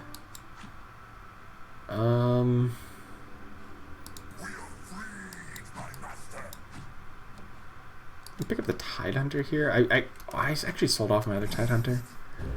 This is probably the one I sold off. It probably came back to be like, hey, did you miss me? And I'm like, kinda. I kinda missed him. Yeah, reasonable cuddle ult. Not the greatest. Not until we get mages. But like, I feel like this game's gonna be over before we get mages. Yeah. Yeah, this game's gonna be over before we get mages. No! One way! 100 still busted. It's pretty strong. He's still definitely S tier. Definitely top tier for sure. Hey, look, there's a Marana. I wish I could level up and throw in another Marana. Spoiler alert, I can't do that.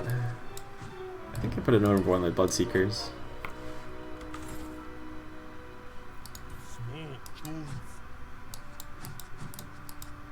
I think that's fine. Just her stun against these assassins is probably good. Doom actually should probably get the Vladimir's Offering instead of this Necrophos. Necrophos is way too squishy at 1-star against these assassin builds to be that useful. I'm actually just watching him. He's actually surviving really long. Never mind. I mean, that's because their whole ward's gone. Okay. Yeah, 4 brutes against assassins is pretty funny, so. Got first. Turns out, you just need to play, like, not assassins, and then you win the game. I mean, my opponents were playing assassins, but, like, this game just felt trivial. This game literally felt trivial. I don't know. I never was in doubt that I would win there. Don't spend all the gold on turn before you're going to win. Like, what if I didn't win, though? What if I didn't win on that turn? Then I would be like need to adjust my strategy, and like maybe I need to reroll for something different. I don't know. Who's gonna stop us? And maybe I was just hoping that there's some kind of like hidden reward where I get to take it in my next game.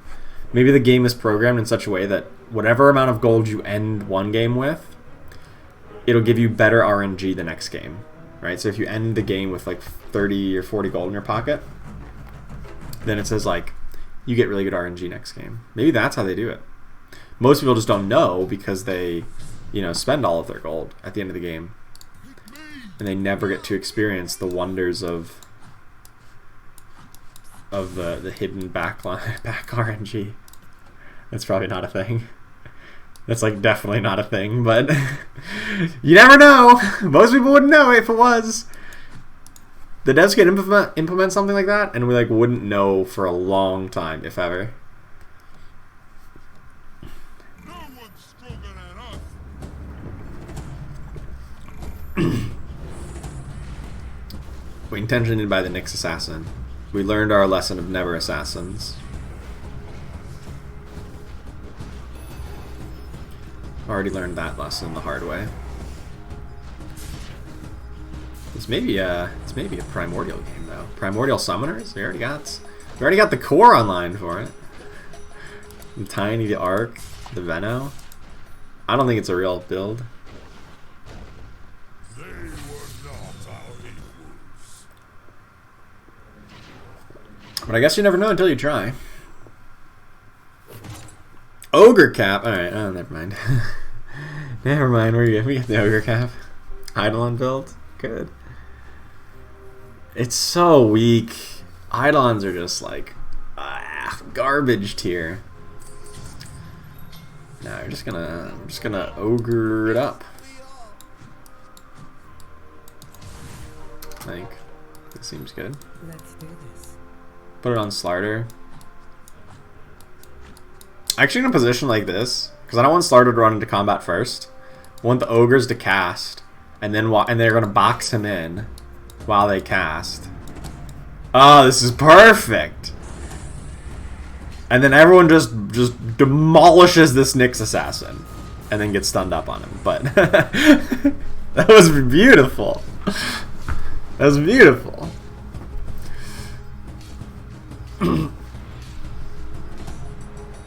And then Slarder just like two-shots this guy. Easy mode. Easy. Underline bet RNG from hoarding gold last game? Yeah, exactly. We're going to be... Well, I mean, I guess that's an argument to go towards the Eidolon. We'll see. No, this is an argument to go towards selling everything off to grab interest.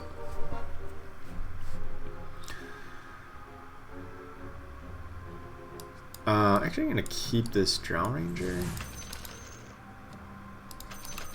There we go. So I can sell off here and still grab my 10 gold and keep all these pairs. Drow Ranger goes well into the Heartless build, the Heartless version of Brutes, Bloodbounds. And the positioning obviously helps out with the Ogre Magi situation. We're not going to hit like a truck. Oh my god, we're going to win a duel. Yes! Duel! Victory! Alright, now we need to level. Definitely level. Alright, this is going really well. This is going great. Hey, what's up, Joshua? How you doing? Streaming late? Well, it's not that late for me. I used to stream around this time. It's more evening time for me. But, yeah. Hey, what's up, Shavong? How you doing? You know, I've been live for a few hours now. Probably go for another hour or two more. But, you know, not a ton this late, because it is a little late for me, like you said. Oh my god, my Drow Ranger literally just shot herself to death. Oh, the Nyx assassin. The Nyx assassin. Gets me every time. Cloak. I need me my blood seeker, you know? Need to be seeking out some blood here.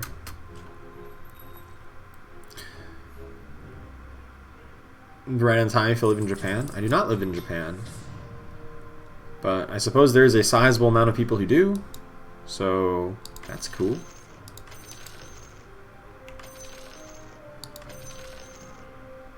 Sorry, Tiny. We need interest.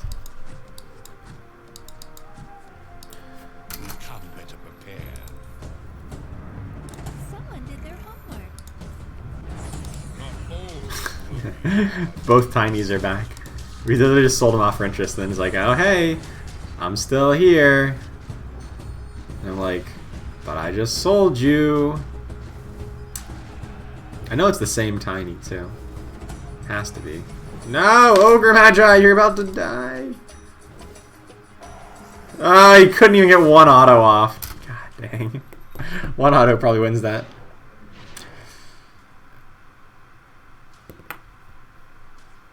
Ah, you live in Japan. I guess I could have gathered that if I thought about it for more than a second.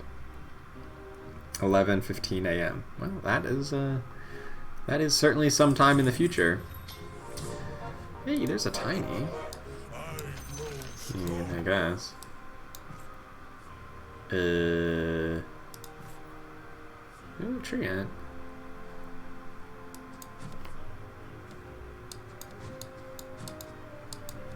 Ranger has like never gotten a kill in her life. Hey, what's up, Tim Dent? How you doing? Really enjoy the content. Nice to catch you live. Awesome. Well, welcome, and you're welcome. I'm so glad that you enjoy the content. Always love hearing that. Ogre, you missed. Ah, the insects. Like, how'd you miss?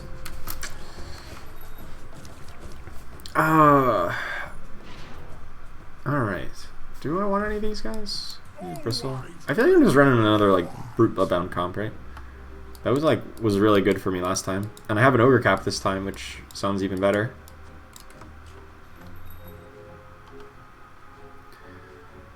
So, yeah, I feel like that's the play. I already have some more brutes. I have some amount of Heartless that I can mix and match here. Hey, it's Abzul Kifli. Good morning from Indonesia. Well, good morning from the US of A. Well, it's not good morning in America. It's quite the evening time.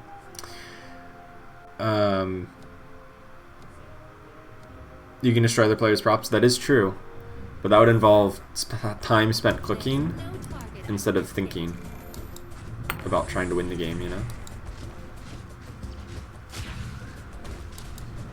Do I pick up hunters here? I could go hunters. Okay. That's a lot of hunters just like kind of randomly, you know? And like Wind Ranger's good. Wind Ranger is really good with Ogre Cap. She hits really hard.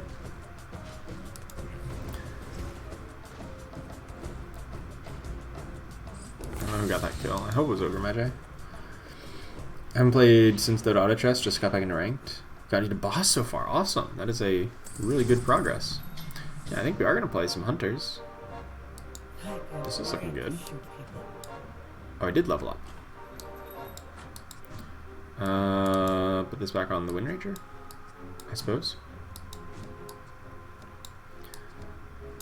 Yeah, I mean, Terrorblade maybe is not my favorite hunter, but a 2-star Terrorblade can carry pretty hard, so I'll take it.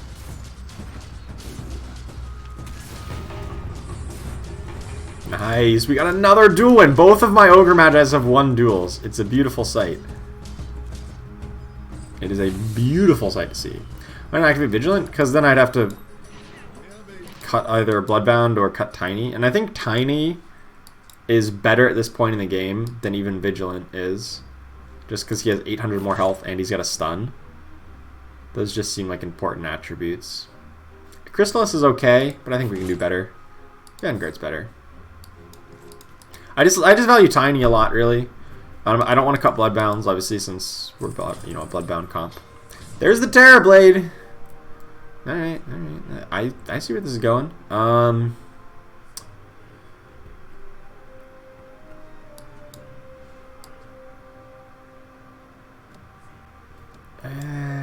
It still might go into Brutes, so I don't want to sell off the Treant yet. I'm just gonna wait till my interest locks in. Buy the Terrorblade, buy the Wind Ranger. And then we'll make some swap for next turn.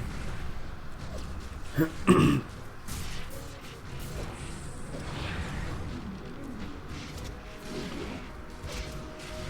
like how they have a Wind Ranger stuck behind barricades, and because of our good positioning, she's not actually doing anything right now. And then we die. The Wind Ranger is literally dead for most of the fight. We still couldn't beat him. Rip. Did I level up this turn? Probably. Now it would make sense to make the swap, right? Because now we can get Vigilant and Hunter.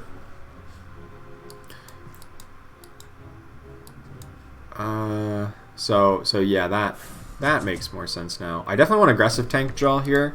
I need a bit more front line. And his barrels give bonus attack speed to the backliners. So it's all kinds of good stuff here.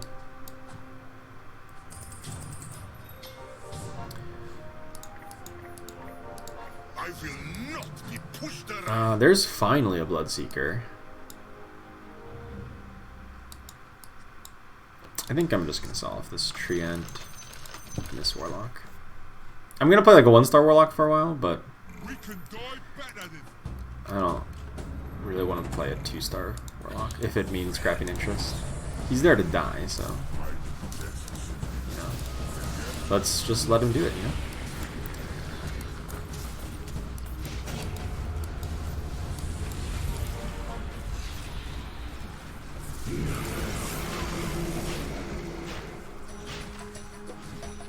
Wind Ranger's gonna rack up so many kills here, or so many quarter kills from all the summons.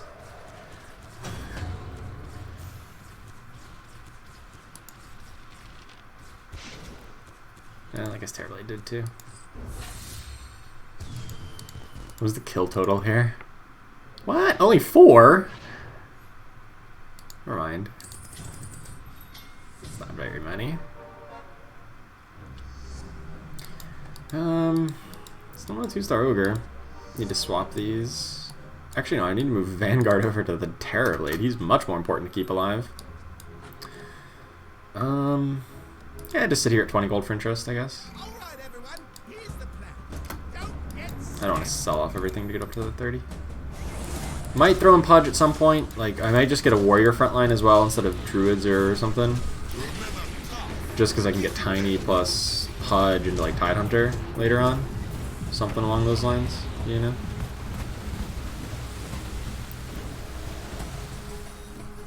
Terrorblade, man. And I mean, Wind Ranger's the real carry because she's that Ogre cap, but like if Terrorblade had Ogre cap, he would also be carrying pretty hard. He just doesn't need it to carry.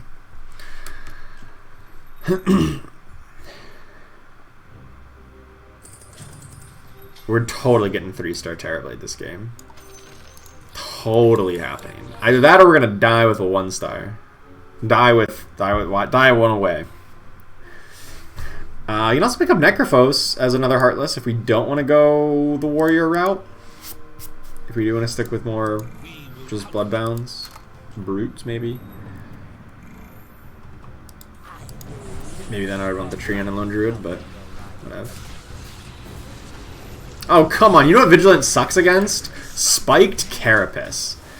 Oh, hey, he just cast Spiked Carapace. Yeah, let me get right on that. Let me get right onto the attacking of the Spiked Carapace. My god.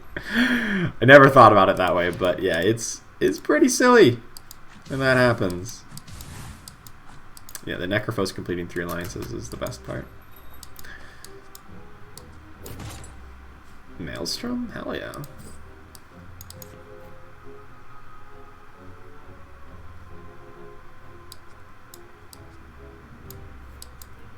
This Ogre actually has 2 duels. I've won 3 duels on my Ogre Magi's.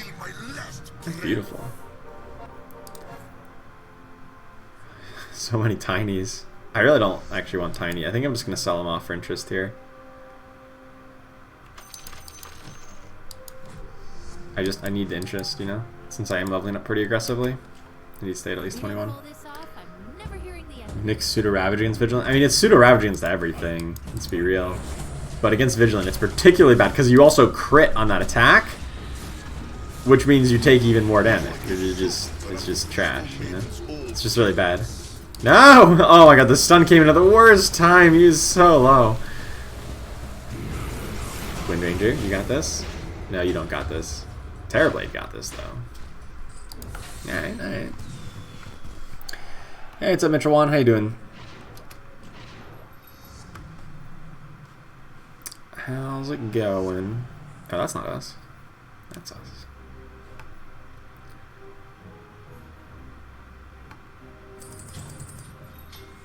Am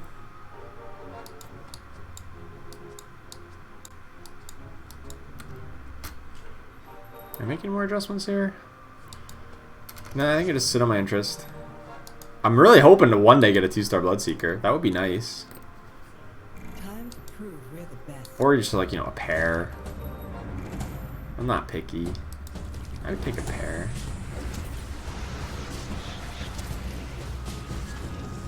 Do not let them get to our warlocks! There's the advantage! Terrorblade carry. Oh no. He's been hit. Ah, we still win. Drow Ranger coming up clutch with the Maelstrom here. Eidons count as summoned units? Yes, they do.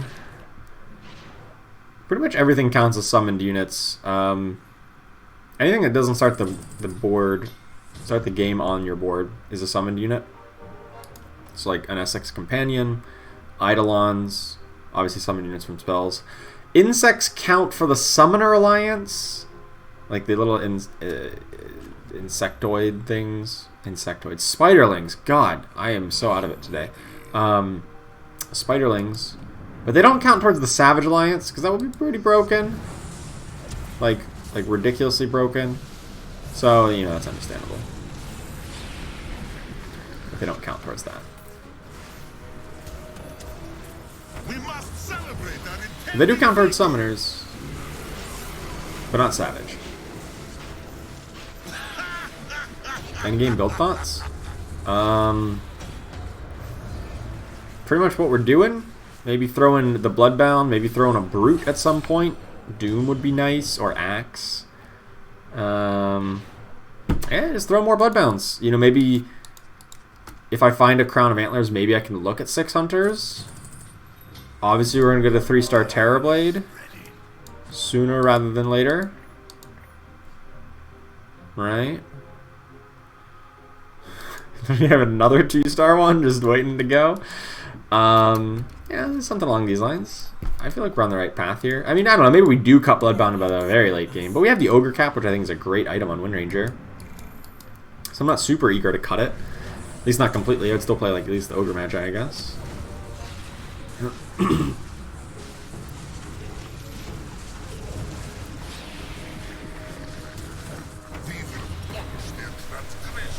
Windranger, as long as nope. I was like, as long as she can avoid getting stunned again, and she's immediately stunned by the Golem. Oof. It's the best item on Terrorblade. Moonshard, just because it's like the best item in the game. For a damage dealer. I don't know. There's nothing. He doesn't like super synergize with any items. Other than, you know, just like more damage items that like everybody synergizes with. Like there's nothing particularly great on him. Just, you know, whatever good damage item you have. Okay, we do have a Crown of Antlers.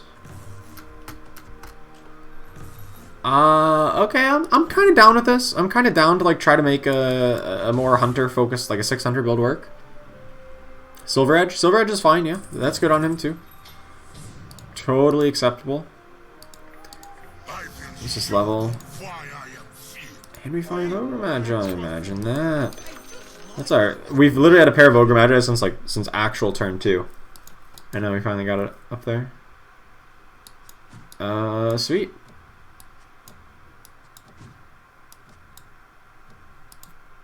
I actually know this is a good formation.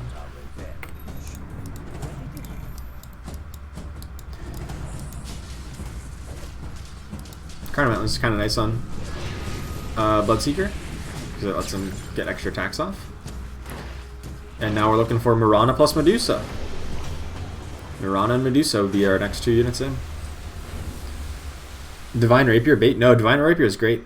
Divine Rapier is an amazing item. It's probably bait if you're if you are winning the game. Like if you're really far ahead, like if you have 70 life and everyone else is like sub 30, you probably don't want to pick it, because then it's probably bait. It just it's just gonna give your opponents a chance to like beat you. I actually just gonna solve this drow. Like, because they take it from you once and then they win. But if you're in a relatively close game, or like you're low on life total and like you're kind of at a win or get eliminated anyway, which like is most often the case when you're getting tier 5 items, it's a really good item. It's a really good one. Especially in a hunter build.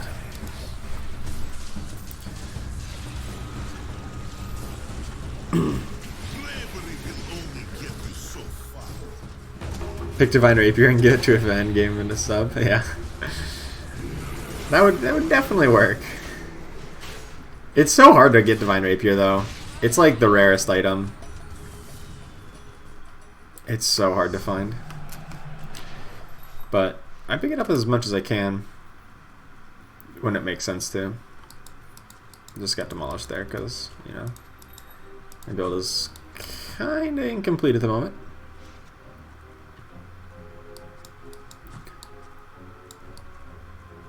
Come on, 3-star Terrorblade, we're 1 away! I think I do probably want to level up though, at least once more. So that I can get in, I can replace a Bloodseeker with 2 more Hunters. Yes. That was nice. That was really nice to grab a 2-star Bloodseeker.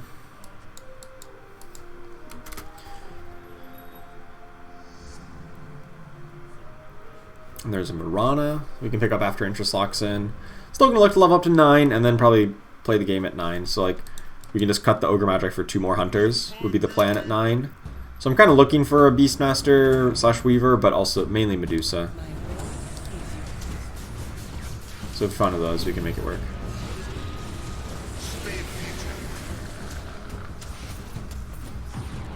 No, they stole my Terrorblade!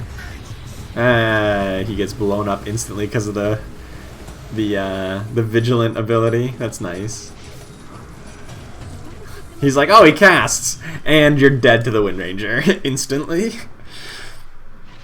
Items like Divine Rapier have a % chance to show. Divine Rapier is weird because only one player in the game can have a Divine Rapier.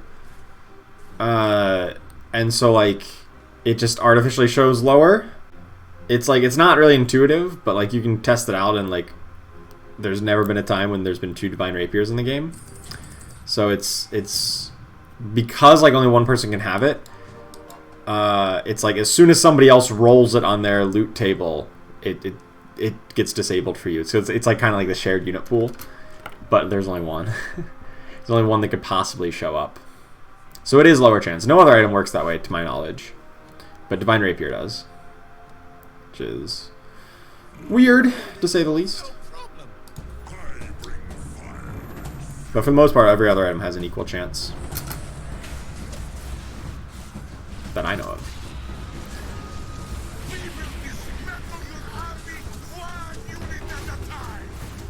Ooh. Nice duel. Oh, no, we lost the duel. I thought, oh, Vigilant, we can win the duel. Why is everybody running damage or healing in Essex with the Golem? How many golems is this? 1, 2, okay, 3. Still, 3 golems. It seems so annoying because like my whole goal is like let Wind Ranger be untouched and then we win, and every opponent has golem. A big refresher orb here. I don't have a great target for it. No, I'm just gonna pick Butterfly because I need a Terrorblade item. Butterfly's probably really good on Terrorblade just because, you know, he needs that extra bit of defense as well, because he's going to be roughly, you know, in a more exposed position up in the front line.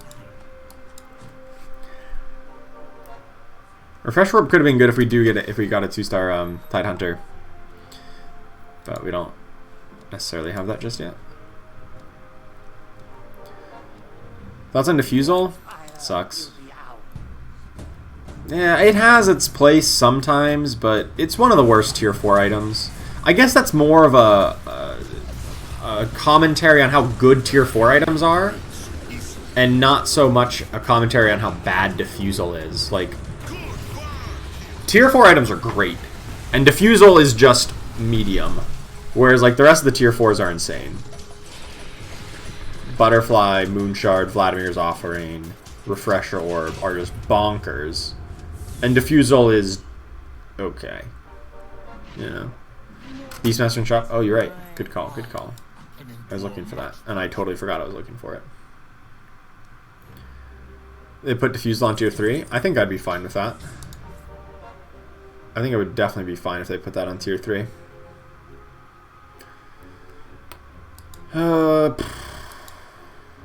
Seems like Wind Ranger 3-star is just not going to happen. Alright, next turn we level up. And then we just reroll at 9. I'm holding on to Doom and Tideunder just like on the off chance we want to get up to 10 and have a space for him, but yeah. Decent with Medusa against Warriors. Yeah, I think, like I said, it's an okay item. Especially with Medusa, it's like an actively good item. But, like, that's not saying something when an item is good on Medusa. Literally every item in the game is good on Medusa. Like, Maelstrom, insane.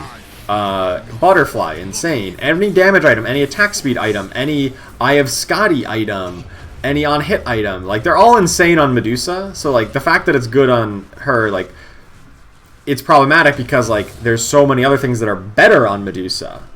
You know? And, like, since Medusa can only hold one item, why would you waste her one item slot with a Diffusal Blade when it could be, you know, a lot of other better things.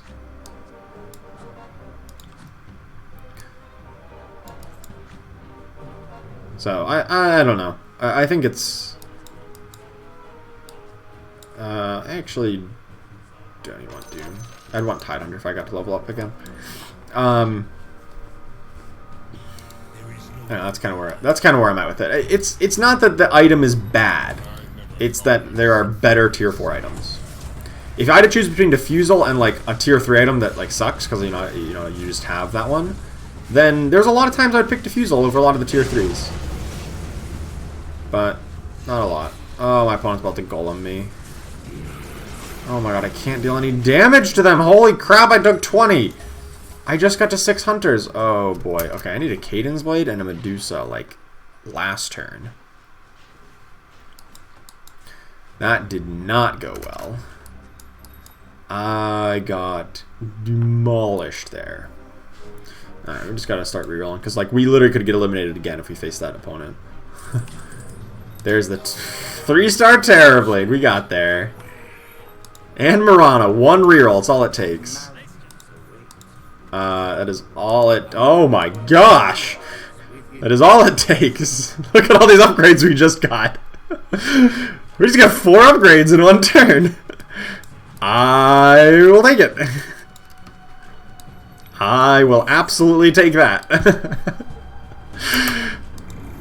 Oh my goodness. I thought, you know, okay, we're fine. We're at 40 life. We're just going to get up here and then bam, everything all at once.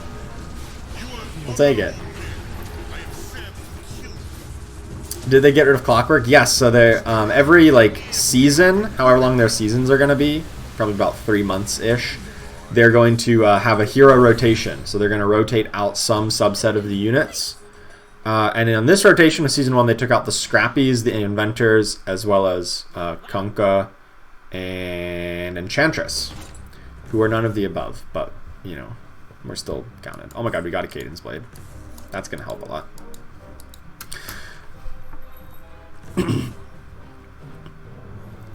So, presumably, some, if not all of them, will be back come Season 2. Whenever that happens, or there'll just be another style of rotation, whatever form that may take. Well,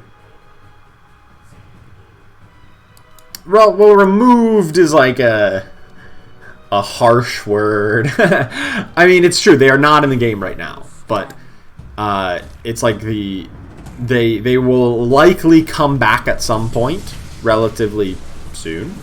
You know, relatively in the broader scheme of things. But like it was part of a planned rotation that like yes, some units and alliances are going to be removed every rotation, because otherwise, if you just have the same number of units and like they wanted to add back in the vigilant units, for instance, that would be problematic, because then you'd have too many units in the hero pool, and you couldn't ever come find a 2-star unit. There would just be too many units. And like, instead of having just, you know, I don't know, how many tier 4 units are there? You know, however many tier 4 units there are, there would be like 5 more of them, and like the odds of finding a pair of any of them is just so low. Caden's Blade is better on Bloodseeker, 3 work. Well, the problem is he just dies too fast in this particular comp. No, I don't think so. I think in this comp, you want it on a backline hunter. They're just going to be more survivable in general. And it's also actually just like actually bad on Bloodseeker a lot of times, because he actually hits really hard. And Caden's Blade basically disables the Bloodbound passive on him, because Bloodbounds are saying, well, you know, you gain bonus damage, but if you are if you have Caden's Blade, you do a flat amount of damage, which doesn't help if you are scaling up with 150 bonus damage every time a Bloodbound dies. Alright, so that was unfortunate that we lost that. Puts us on the brink of elimination here, so I just need to force level up a turn early. I didn't want to do it, but you gotta do what you gotta do sometimes. And get Axe in here. And hope for the best. Gives me Brawny and Brutes. Almost a perfect build. You have 1 extra Vigilant and 1 Mage, which isn't doing anything for us. But otherwise, we're completing a lot of alliances. We did not get Master of None, though. I mean, we already have it, but we wouldn't have got it in this game if we didn't already have it. No, we're going to lose here. Terrorblade. Oh my god, I'm going to lose my own Terrorblade. It's going to be enthralled. Oh, it's not enthralled. Hold up. No, I still lose. Did I at least win on the other board? What? Did I at least beat the... Oh, I didn't beat the Knights. No! Alright, whatever. 3rd place is fine. Whatever. I thought we were going to do better than that with this build. I really thought we were stronger than 3rd place. But these Nesix Golems, man, were really messing me up. Almost every one of my losses came from an Nesix Golem, I think. Until the very end when the Enthrall. The Golems were just so annoying on the backline Windranger. Turns out Terrorblade can still carry pretty hard, though.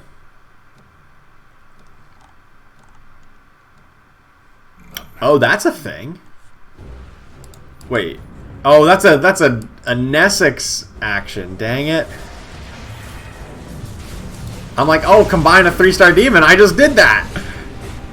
I didn't have a Nesix out. I had Gel. Deuce with the Cadence. Oh yeah, Deuce with the Cadence would have beat the Knights, but we didn't have a Deuce, so never saw one. Feels bad, man. Bistro table. That looks good. A little lobster. Nice couple candles. A bottle of wine. A croissant. Bowl of soup, it looks like? I can't quite tell. Not a good angle on it. Bowl of soup or something. With a really oversized spoon. Looks delicious.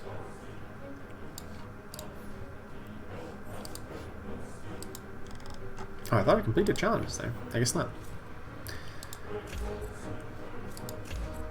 Oh, I guess I do have a ranking. 229. Maybe that moved up a little bit with that last win, but that was after that big loss, that big 8th place or 7th place, whatever it was.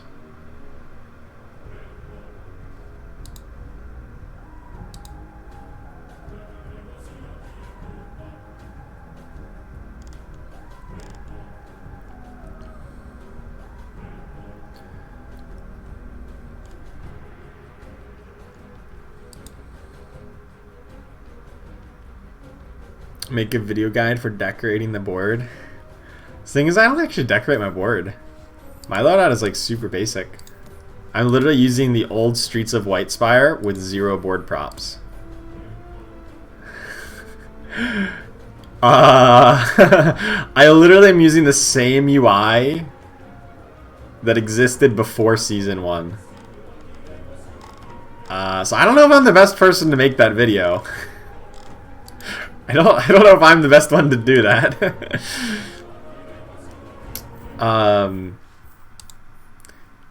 The main reason I was actually doing that was I was using some other ones, a different board. Like, I think it was Mama Eve's Farm. Or maybe Town Square, I don't know. But I was trying to like take screenshots of the board to like write an article and like make stuff for videos, like graphics for videos and whatnot.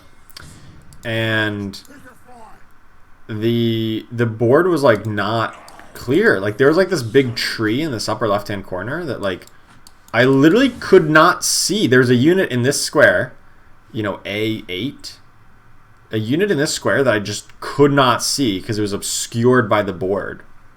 Like, the aesthetics around the board, it was like kind of obscured. Like, I didn't even notice that there was a unit there, and that was problematic. Like, even when I was using the boards, like, I would use that board and then I would go look at somebody else's board and then like click the little button to show them on mine, and I just wouldn't even notice that they had somebody in that corner. And so I stopped using the other board because it messed me up at least once, and I wasn't about to let it happen again. Hey, what's up, Charles Stafford? Do I have a normal schedule? No, I don't. I don't even have a normal video posting schedule. It's literally whenever I make them. Me and schedules have a troubled history, I'll say. Me and schedules don't get along. So at some point I might make it a more routine schedule. But I'm still, like, I mean, I've been doing this kind of content creation stuff for a while, but I still feel like everything's constantly in flux for me. I wish streaming and content creation was profitable enough for me to like fully justify committing like all of my time to it. I don't work like a normal 9-to-5 kind of job, so like it kind of already is like full-time-ish for me, but I'm not like dedicating like 40 plus hours a week to it because I need to spend other time doing other things. It's either getting professional skills or working on like other projects that are earning me more money, just because you need money, man. So like I just have struggled to really get a strong, consistent stream schedule, in part because of that. Because I just need to have other things going on in order to like justify continuing streaming, you know, and continuing to make content. I'm like, I should have made a swap here. Who's my favorite underlords? There is a wrong answer. My favorite underlord is probably Hobgun, specifically support damage Hobgun. Just like the Let's Go Crazy is just sweet.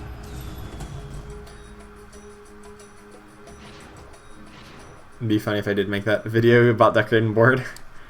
I could do it. I would probably will. I probably want to wait till I at least get all the cosmetics unlocked and then like make a definitive tier list ranking of all the cosmetics. That'd be sweet. There's some savages, but savages suck now, right? I think they do.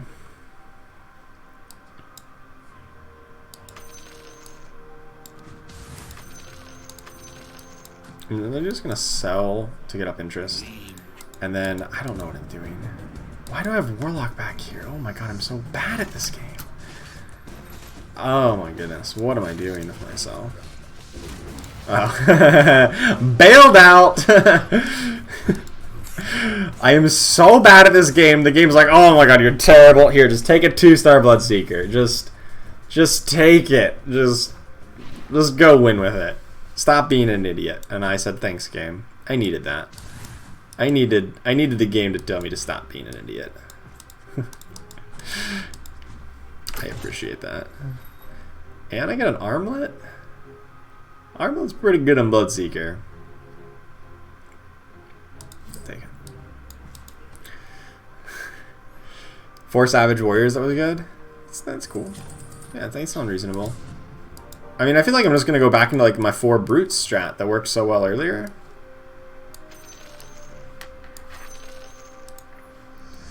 Maybe with a side of Slarderain.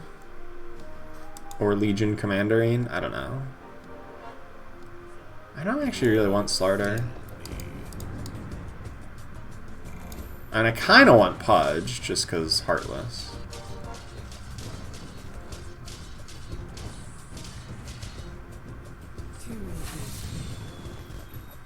Yeah, I just don't actually feel like I want Slardar here.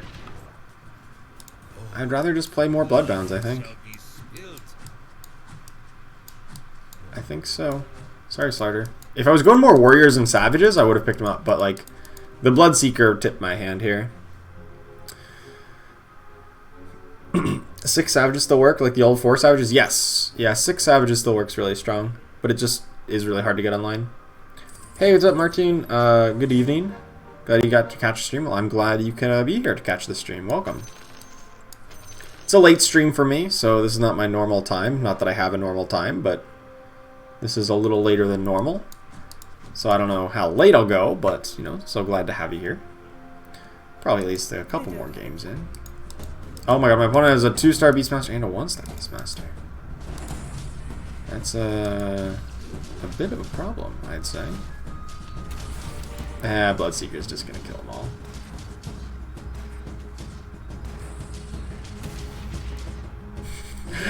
Yeah, Bloodseeker's pretty good. Armlet's a great item on him. 3 Hunters with 6 Savages. Yeah, that would probably be the where you'd have to go with it. And then just run like Medusa, Mirana, Drow Ranger. I don't know, something like that. Oh my god, another Bloodseeker. This is how you win games, man. This is how you win games. Actually, I should just run double Bloodseeker, right? I think so.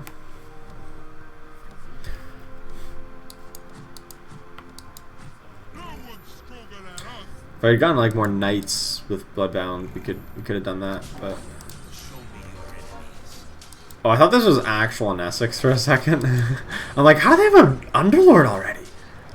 Turns out that's not actually in Essex. No, we lose.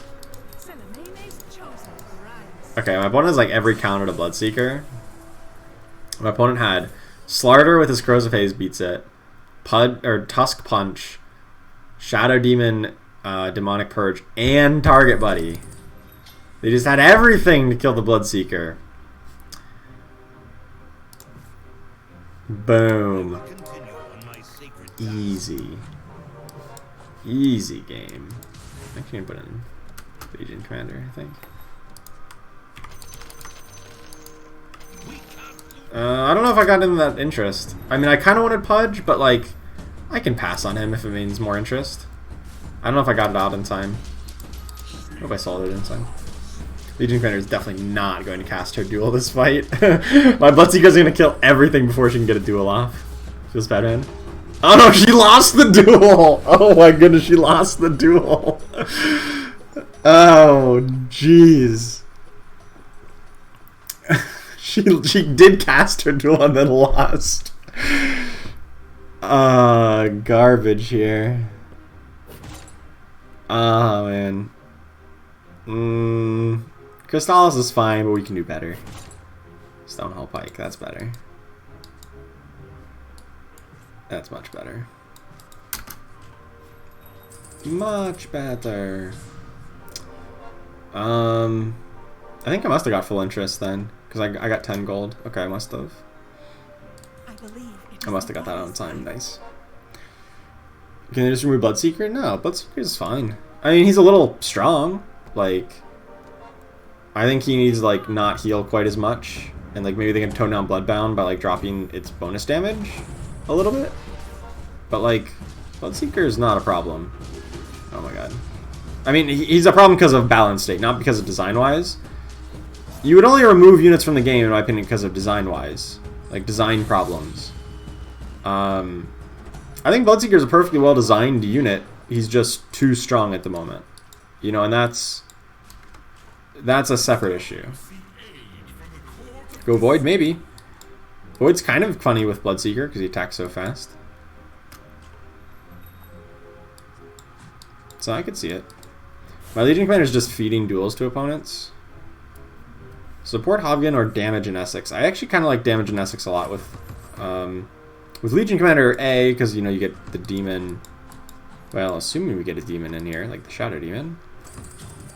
She counts as an extra one. I'm just gonna level here. Throw in the demon and the Heartless, and then sorry, Void. We're just gonna sell for interest.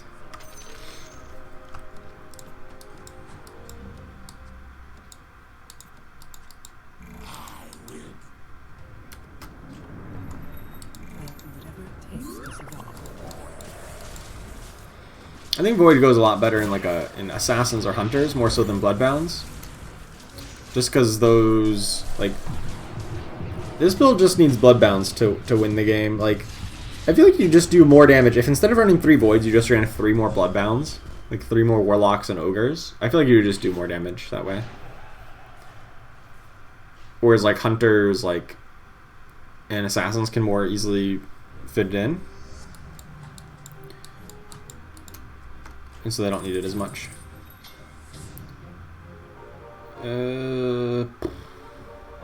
Terrorblades? He almost worked out for us last game. We got him to 3. Didn't really help though. About sending a message? What, sending a message that like we will play a bad comp? Or we can just win the game with double 2-star Bloodseekers? That's the message I want to send. That, look, I've got a 2-star Bloodseeker, and nothing you can do about it.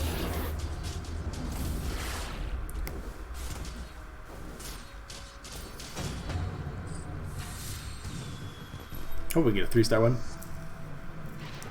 Feels so awkward, guess by design. Yeah, I mean, Void is a really, really powerful alliance. It's just hard to get it into builds. And like that's, like I think that's good design space. Like some alliances are really easy to get into builds. Demons and Heartless and like humans in a lot of cases, and like just 2 Warlocks, for instance. And you know their power level's okay. You know it's nothing like off the charts insane. Whereas like completing Void is like bonkers strong. And so, you know, I think it makes sense to say that, okay, you know, it's hard to get that involved. But when you do, it's going to be ridiculously powerful. And that's fine. You know, like, there's, like, the trade-offs. So, that's alright. I think my Shadow Demon won a duel there. Boom! 8 bonus damage on the Shadow Demon. That's a feels good man moment right there. Alright. Not sure how much I'm liking this Draw Ranger. Oh, Mask of Madness and Silver Edge. This is like all the best items in the game. It's gotta be a Mask of Madness, right? It's gotta be. Oh, but I have... who do I put it on? Literally all my kills are down here, but I don't want to move Armlet to somebody else.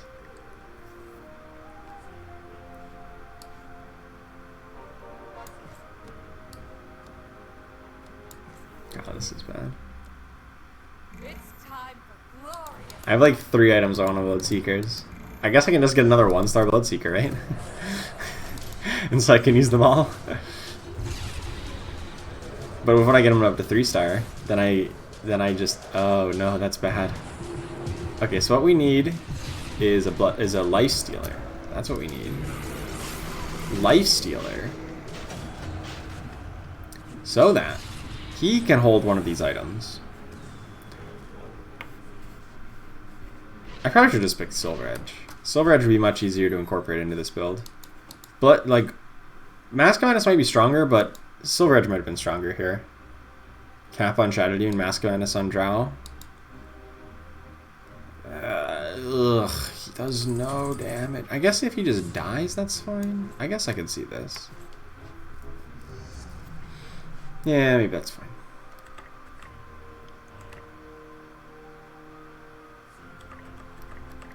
Screw it. Just no cares. We're just gonna level to 8. We're up against somebody at level 6. Just all the bloodbound sacrifices. Like, we don't even lose that much interest. What do I care? No, my Bloodseeker died. Am I gonna lose this? I'm gonna lose this. Oh my gosh. I am gonna lose this. I lost to somebody's 2 levels under me. Shadow Demon top deeps. His auto attacks.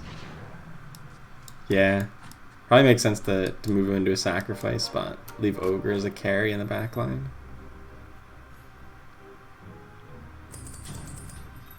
Slark? I do have a Mask of Madness. I'm gonna pick up Slark here once interest locks in. We're gonna get a 3-star Slark. Why? To send a message. That's why. I'm just gonna send a message that we can pick up a 3-star Slark. Because, like, no one's gonna play Assassin, so they're all gonna be available. Or Lifestealer. That's it. They're just hoping for a lot more brutes to come our way. They've really been avoiding us. I think the opposing and Nesix won a duel there. Which, like, doesn't matter, because the Nesix doesn't attack. It's her companion that attacks.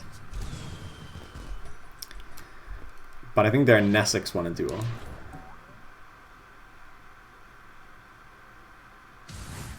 Wait, my opponent doesn't have an Nesix. What the hell? Who the hell won a duel then? Oh god, am I going crazy? I am going crazy. Oh, it was an Abaddon? Oh my goodness. I am actually losing my mind here. Be ready for anything. It's actually gone. I serve Galanians and Stone. It's the only explanation.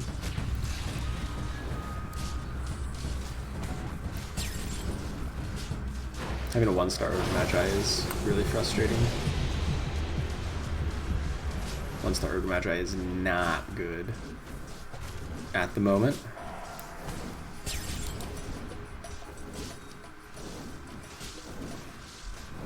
Drow Ranger is not dealing like any damage.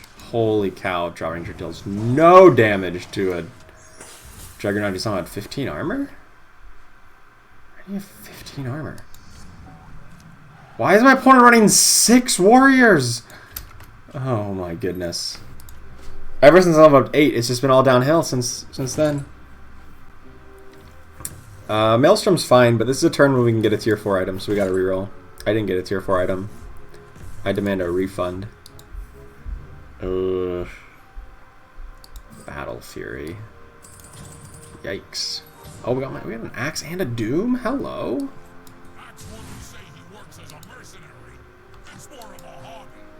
Alright. So don't need Treant then to complete this brute trifecta or quadfecta. Alright. Well, I could probably even get rid of Drow Ranger at some point once we start getting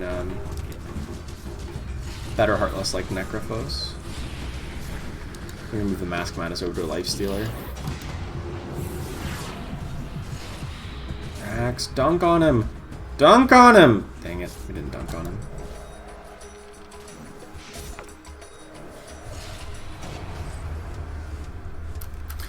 I literally am on a 3-round loss streak since I leveled up to 8. I think I am. No, I'm not on a loss streak. What? Did I win a round accidentally? Who did that? Who accidentally won a round? Why was it me? This is a bit problematic. Alright, I think what I want to do is do this kind of swap. We cut the demons out of our life.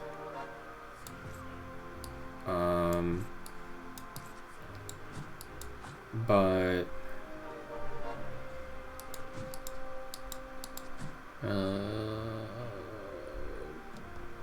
I was about to level up actually, but I ran out of time. I have all 1 stars, so I do need to like reroll to get 2 stars.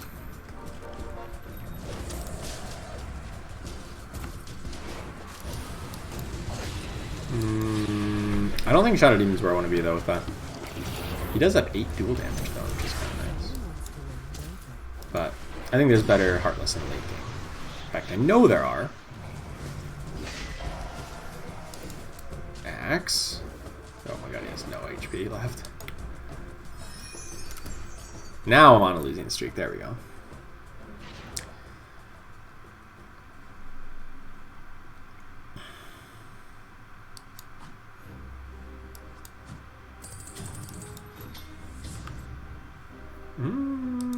Legion. Well supplied. Sure. I guess she's better than just Mr. Warlock. Right? She casts 1 ult and then hopefully wins. Maybe we don't need this Slark. Dang it, I want a 3-star Slark though. 3-star Slark with Mask of Madness, even without any other synergies, still wins a lot of fights. I think it's time to level up here. Get to level 9, get the increased unit odds. Throw back in a Mr. Warlock Sacrifice. Oh, that was there. Oh, we lost that enthrone. Who did we enthrone? Oh, we enthralled a Bristleback. Okay. I can see it. Rip Lifestealer. 4 staff. I'm losing to somebody who picked 4 staff. That is the state of my game right now.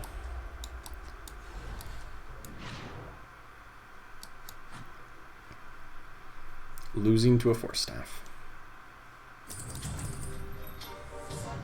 I can pick up a Drow Ranger here, but like I kind of just want to put Necrophos in instead. Got the Faceless Void. I don't know. Maybe I get up to 3. A 3-star Drow Ranger, and then she makes sense.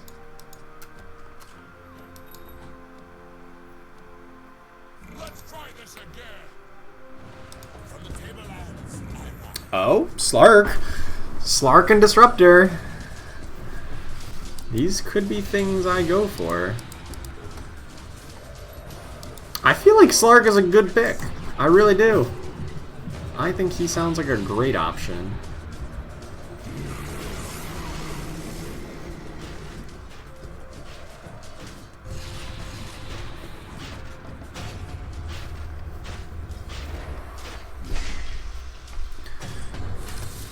If I get him up to 3 stars, it's like game over.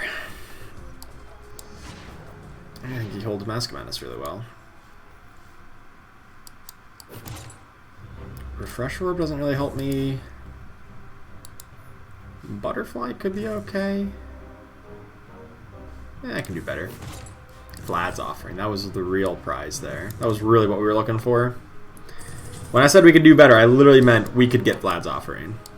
Alright, I'm going to solve this excess Drow Ranger because I think we're going to replace her at some point here. Just want to grab interest as we try to transition this build into higher cost units. Actually, doesn't make sense just throw in the Necrophos right now. Probably does. Vlad's OP. I hope so. Hope it's OP enough. Hope Slark's OP enough at some point.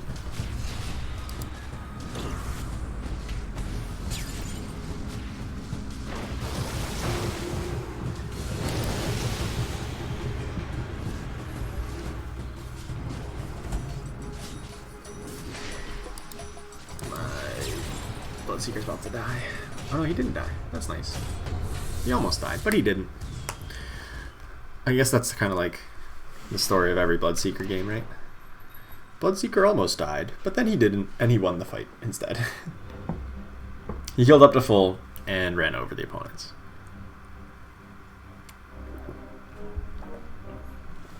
don't actually even know if Disruptor is the right pick. I feel like I just go Necrophos here.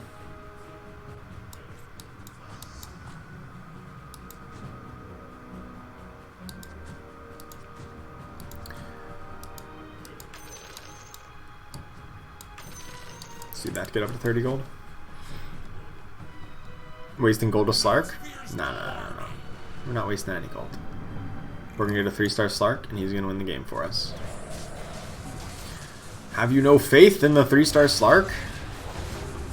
I think they have no faith in the 3-star Slark. I have faith.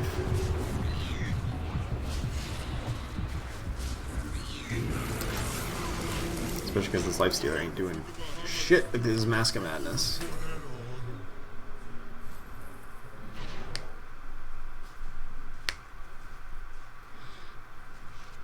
We need to start rerolling though. Still all at 1 star. 1, 2, 3, 4, 5 ones. 6 1-stars? Jeez, that's actually really bad.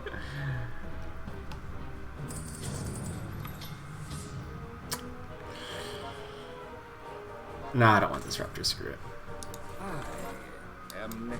Stop with the Disruptors.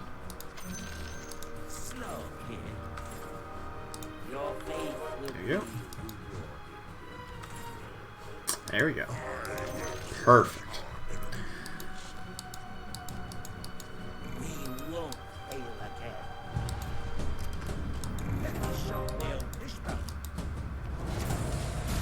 I'd probably just replace like the Warlock with him, right? The 1-star Warlock. It's probably not the most important thing.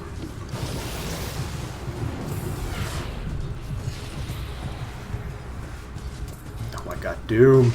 Plus 2,000 damage! Well, temporarily. It's beautiful. Oh, I love Doom. He's even broken. He's just gonna walk up and just like one-shot. Well, almost one-shot. Okay, not even close to 1-shot. Vlad's on Necro? Yeah, probably now that he's 2-star. Now that he's tanky enough to not get burst down very quickly. Makes sense to me.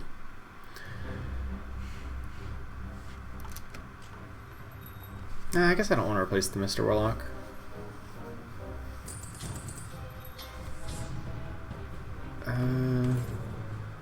There's a Slark. We're gonna get there. We're gonna get there. Could it even like replace Legion Commander? Be weird. Maybe. What rank am I right now? Like 200 something. Last I checked it was like 220? Something in that range. Oh my god. My opponent's a 2-star Tidehunter! That's so OP. It's like the best thing ever. Legion Commander needs like... Oh my god. She's dueling not the Enthrall target? Oh my goodness. What is going on? At least I got the Enthralled Tidehunter. It's not going to be enough. It was way too late. He got enthralled and then died before he even cast his ult. Oh. That was like a comedy of errors, that fight.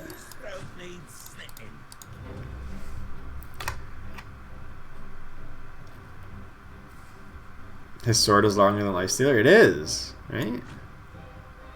His sword is actually bigger than Lifestealer. That's pretty funny. I don't have anything to refresh your orb. I don't even really have a good target for Butterfly. I already have good items. Just put a Shiva's Guard up on Axe.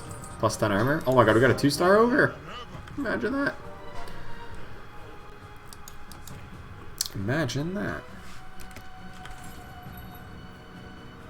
I have seen things you would not believe. 2 more Slarks. I'll probably replace Legion Commander with it, honestly.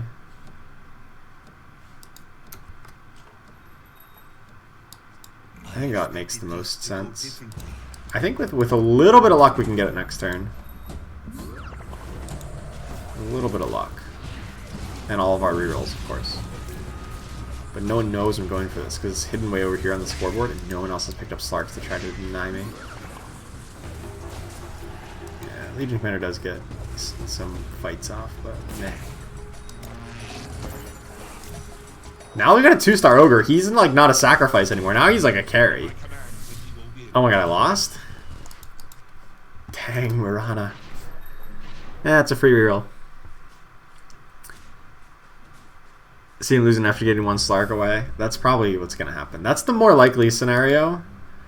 But I choose to be an optimist. I choose to believe. The best part of fighting people for money? I don't get one just yet. We do have a 2-star lifestealer though. That's pretty big. That is pretty big.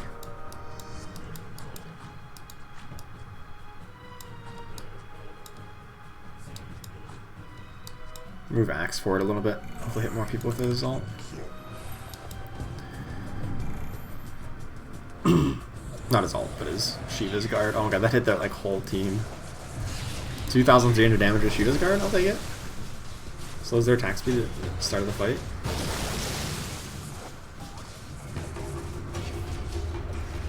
Nice. Legion Commander kills the Tidelander. This was the opponent that was like a comedy of errors that we lost to. And now that we didn't get the comedy of errors, we beat them and eliminate them. Beautiful. Beautiful. And the fact that like the top player is so far ahead in terms of life total, I feel like I'm gonna need this Slark to win. They have 6 warriors. Apparently that's the build. 6 warriors into 3 void. Oh my god, we got the axe. Got the axe. Beautiful. Yeah, I still think he keeps the Shiva's guard though. He could use the armor. I mean, he could use Vlad's as well, but Shiva's guard works.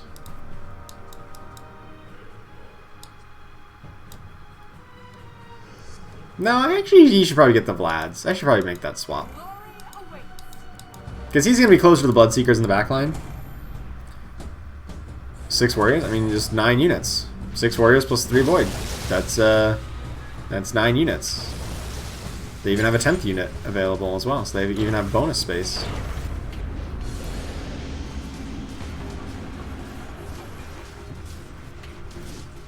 Actually, Vlad's is working a little bit on Necrophos, I suppose, because everyone's still alive. The axe gets demolished, by the way, by this build. Oh my god, look at this Warlock, plus 600 damage. It's not even close to enough. It's not even close to enough to deal with the Troll Warlord. Jeez. Jesus.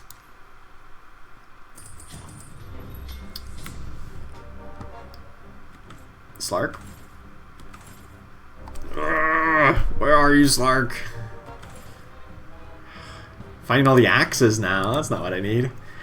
Yeah, so this is the build, apparently. Tidelander 2-star, Pudge, Target Buddy in Essex, Hobgin, Let's Go Crazy, and they just have the Void plus a Necrophos. That seems to be the play.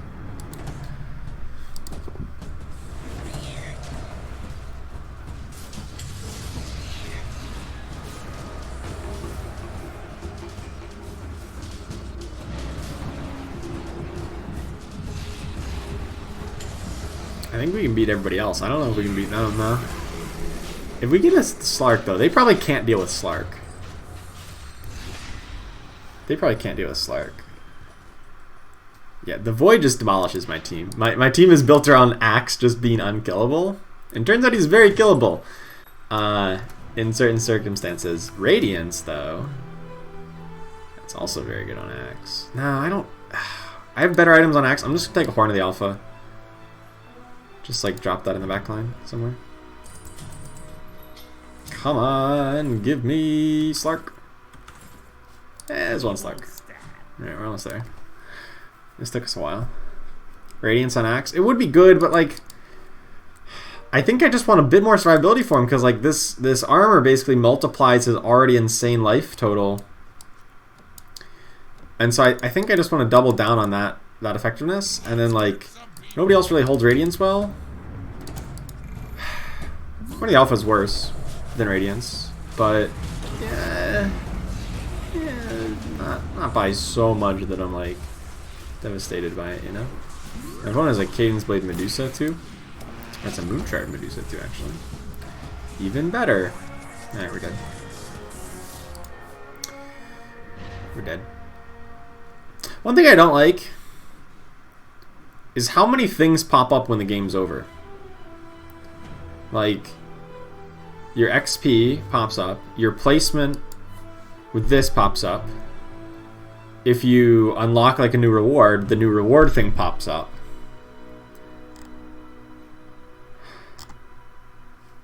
I died with 1 away from 3-star Slark, for what it's worth. For what it's worth, we died 1 away from 3-star Slark. I don't know if that would have helped against this build, though. 4 Heartless Hunters, 2-star Medusa with a Moon Shard. This is definitely getting way too late in the game for this build to really get going. They just had Void. Both players here had Void. It looked like a Cadence Blade proc. What is the Void proc? You love pop-ups? Well, like, sometimes I just want to, like, go and watch the rest of the fights that are going on. I want to, like, watch the remaining gameplay. Like, I mean, I want them to pop up and, like, show me that, yeah, I got a reward, but, like, sometimes I want to see how the other fight ends.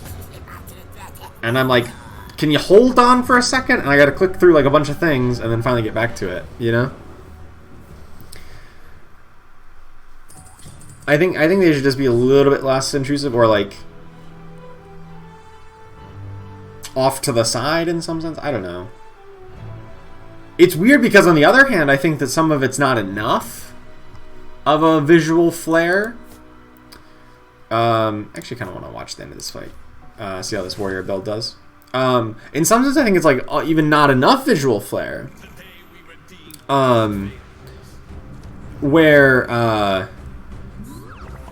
like when you unlock a reward, like the board props are okay. I guess, you know, I guess what I'm thinking of from my perspective when I say that, what I'm envisioning is the way like Overwatch does it. So like if anybody's played Overwatch, when you get a reward in Overwatch, you get like the little capsule thing, like the loot box basically. Or Apex Legends, and it does this like big dramatic flare, and like you see the pop-up of everything that you just got out of it. And it's like, yeah, it's kind of tedious to click through it all, but like it really showcases like what you just got and like what it looks like.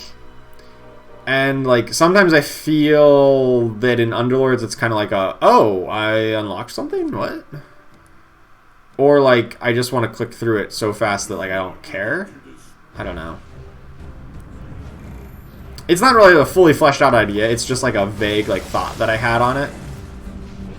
That like they could go for like a little bit cooler of an animation on it, I don't know.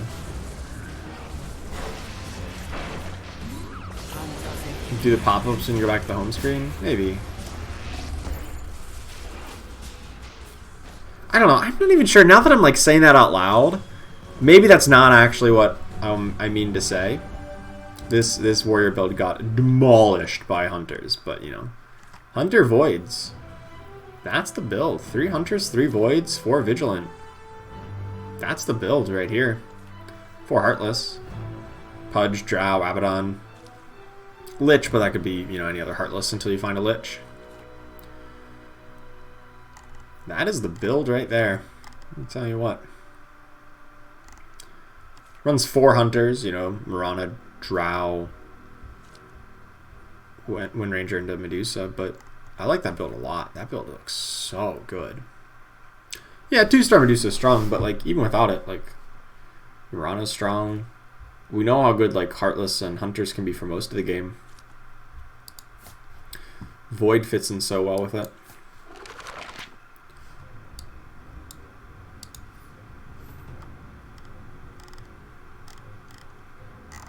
I'll take a little bit of ranking back. Get me close to where I was at the start of the day. I don't know exactly where I was, but getting a 7th and 6th place really puts a damper on your attempt to climb some ranks. As the stream title implies, that we were going to be climbing ranks today. Not quite.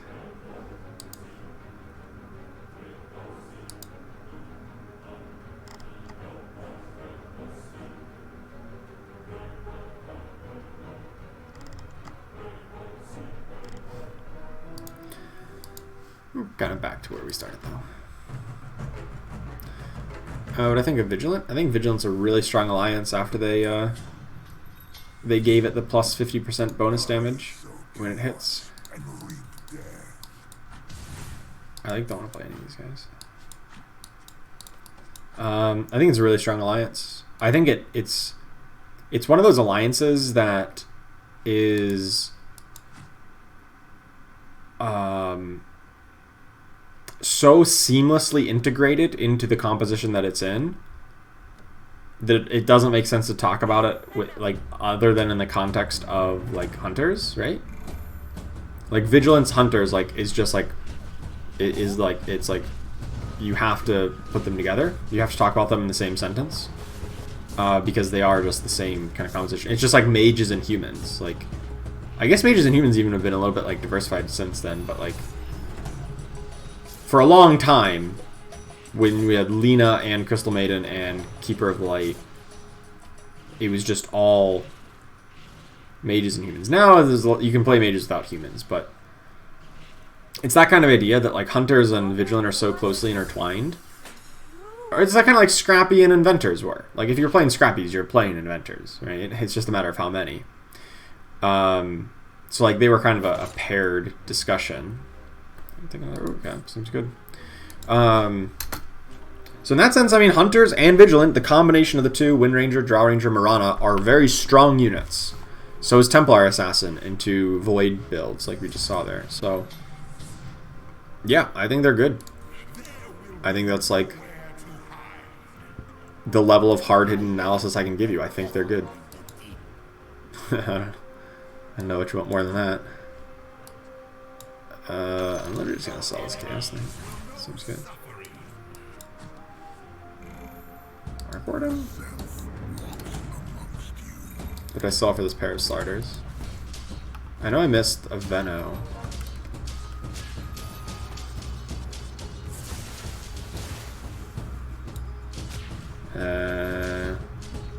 Where I saw, or I was trying to grab some savages. Hold up.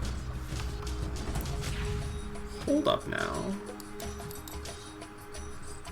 Nah, I'm just gonna buy a pair of sliders. Your YouTube language is now Portuguese or Spanish? Interesting. Well, better start learning some Portuguese and or Spanish. Tell me how I can. Because, that's your life now. You are stuck with it forever and ever. I don't know how to fix it, to be honest with you. I don't speak those languages either. Am I really going to play this build? Am I really going to attempt this?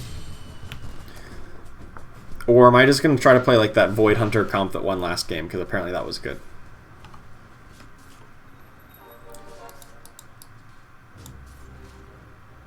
I feel like I should try the Void Hunter comp that won last game because that was good.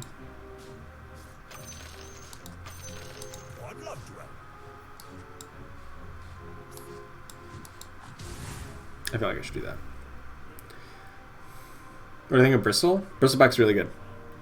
I mean, he was like bustedly broken for a while, and now he's merely really good. I guess that's exactly. That's if you are just merely a really good unit.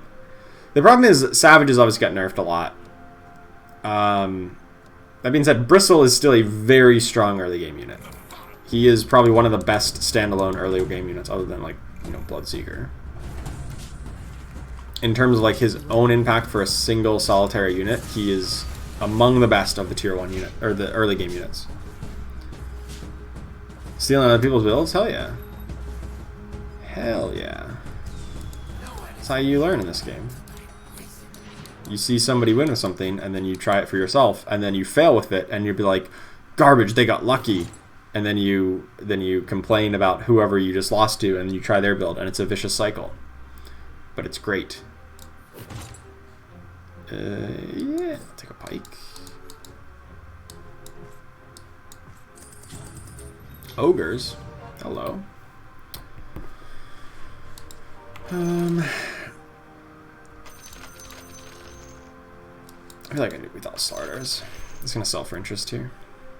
I do want the ogres, of course, but interest is much more interesting.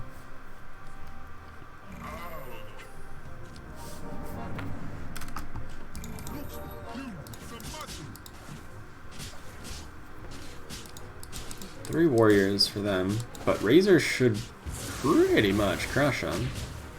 He needs to get time for another ult. Be close. Razor. Oh no, Slardar got his ult off first. Darn it. If Slardar didn't get his ult off, I think we win this, but now I think we lose. Slardar got his ult right as he was dying. Or it's a tie. Oh no, we did win. Okay.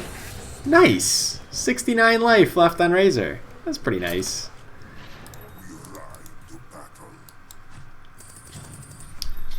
That's really nice. Can I just throw it over here?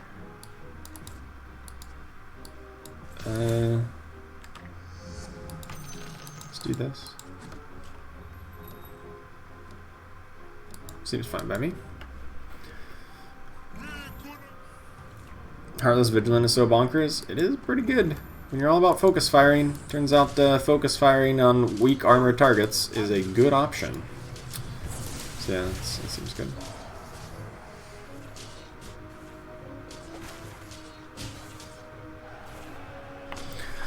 Razor, 3,000 plus damage. Nice.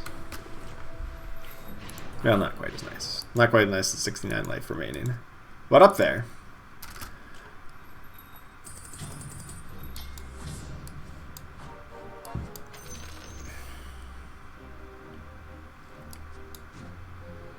Alright, looking for Heartless, or we can go, you know, Heartless Brutes, which won us a game earlier. What do you say we smash some skulls? Heartless Brutes Bloodbound. One of those two comps I feel like is a winning comp here. 2-star Bloodseeker. No, this Broodmother! No, just kill the Broodmother. Darn it. Could have saved us 2 life there. She had died.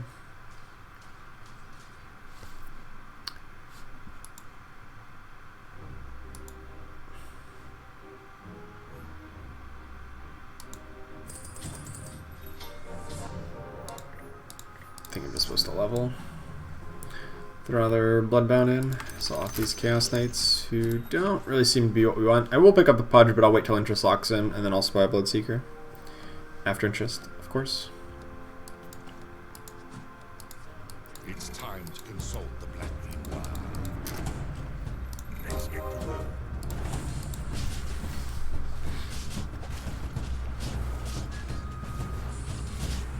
I really like Razor. There was a time back when Razor cost 3. For those of you who don't know, Razor used to cost 3. It was a tier 3 unit. He was my favorite unit in the game. When people would ask me, like, what's your favorite unit? I would like unequivocally said Razor. He mechanically hasn't changed. His numbers have been adjusted, obviously, to get to down to a 1-star unit. But, like, he was my favorite. And I still think he is. One of. I mean, Legion Commander got introduced. Legion Commander, obviously, is definitely my favorite unit. But, you know, other than her, Lone Druid's really powerful. I don't know if he's my favorite. What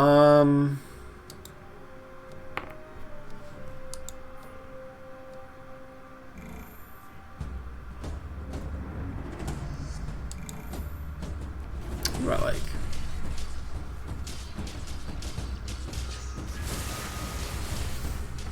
There's a while when I really like Venomancer. I thought he was pretty cool. But he's been reworked and nerfed, and just like his alliances have like literally changed every time. I liked him when he was like Savage scaled Warlock, and now he's like none of those things. I guess he's still scaled. Lone Druid's probably a good choice though.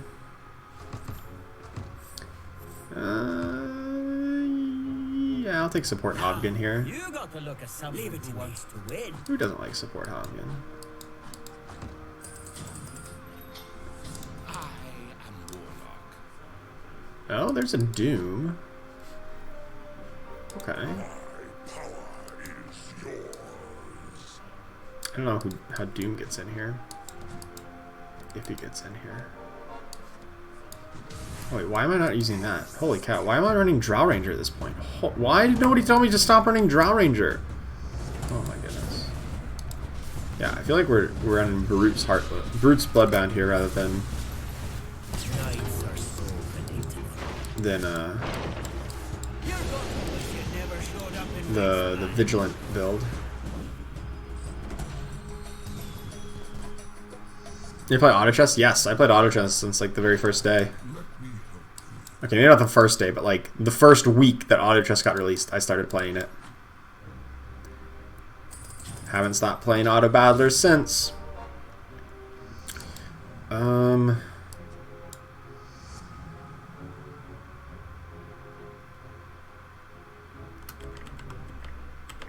time to have a little fun. Doom? Bloodseeker. Oh crap. Love Omni Knight? Yeah, Omni Knight's pretty cool. I think Omni Knight's been I like his idea. I like Abaddon a bit more. In my mind, like Omni Knight and Abaddon are like the same unit. It's weird, but like in my mind they are identical.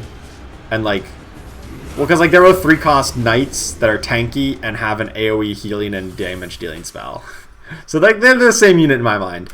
I like Abaddon a bit better, but they're both pretty cool. Then we had 4 summons. Oh my god, that was the best. Yes. Thought I was going 4 Heartless. Well, I was kind of thinking about that, and then it just like it slowly just like stopped coming together. The 4 Heartless. I think it's gonna be like 4 Brutes, maybe 4 Heartless later. But you know, Hobgun works well with that because he buffs up your auto attacking with Let's Go Crazy. Keeper of Light's also a good option here as well. Assuming we get a Lich. I can just throw in Keeper of Light right now. We have mages. I don't know where these mages came from, but we got it. So, oops. I guess we have mages. I need to move these items around. I'm playing poorly here. Yeah, I just kind of think that we're gonna go like Brutes mages. Alright. Like, I think this is a thing. I think like 4 Brutes into 3 mages is totally legit. Sorry, I missed some chat. I've been trying to go back and forth and pay attention. It's the #1 tip for someone who started playing yesterday. Well, I mean, play the game first and foremost. I think playing the game is some great experience. I can pick up Hand of Midas because I'm going to put in this Bloodseeker. And we're going to seek out some blood. He's going to get lots of kills. I think just lots of blood. I hope. So obviously, like, first tip is play the game. If you're looking for a very specific set of, like, learning videos, because I made like, I literally have hundreds of videos on Underlords by this point. I've put out, on average, 1 a day, and probably more than that when you count some of the crappier videos I've made. Like the jail analysis ones, which were like, didn't really count. I get a playlist that covers most of the basics here. Why is this not up right? There we go. If you're interested in like learning about strategy, that's a playlist I would recommend. I need to like curate that playlist because some of them are like no longer that relevant. The beginner's guide's out of date. I think the gold manager, the first 2 ones in that playlist are probably a little bit out of date. But I think that's a good place to start. If you take the general ideas instead of the specific examples, you'll go far with that one. What am I doing this game? Alright, mages. Alright, I need Lich. Razor's cool. I mean, the Razor is actually really cool. He has like 1,000,000 kills. I need Bloodseeker though to not be Garbo. Bloodseeker's garbage. At 1 star. Why do I have a 1-star Bloodseeker? How is that legal?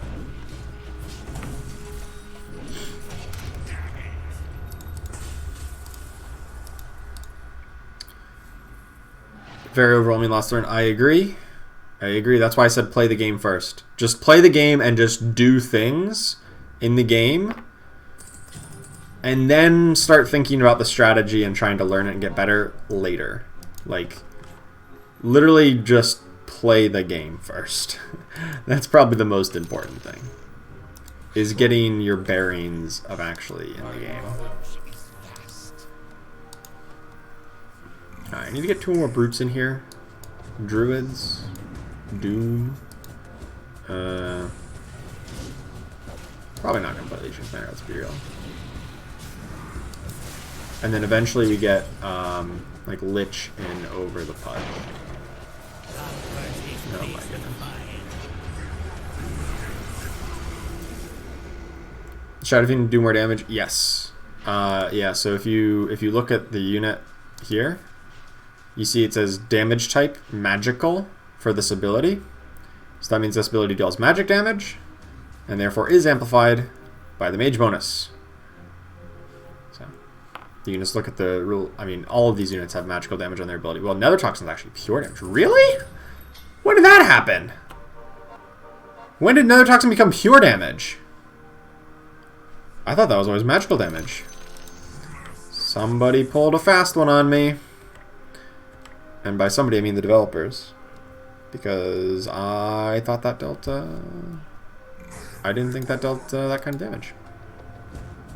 Well. Goes through your brain and picking an Underlord. I literally have a video on it. And not that I mean, I can't tell you about it. But,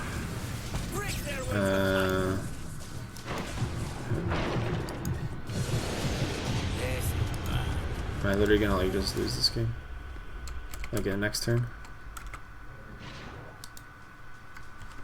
And this is slightly out of date because it doesn't include NO. But general concept is like certain underlords have certain synergies, you know, with oh, why am I gonna move shard? Certain underlords have like their like Hobgun does magic damage, right? And so he works well with mages. Well, at least the high damage version of Hopkin does. Sorry, I'm gonna think first. I'm gonna play the game for a few seconds here before answering more chat, so that I don't get eliminated before this build can get its legs under it. All right. Boom. Easy. All right. Now that we got this under control. Hopefully we can get this coddle soon. Let's see.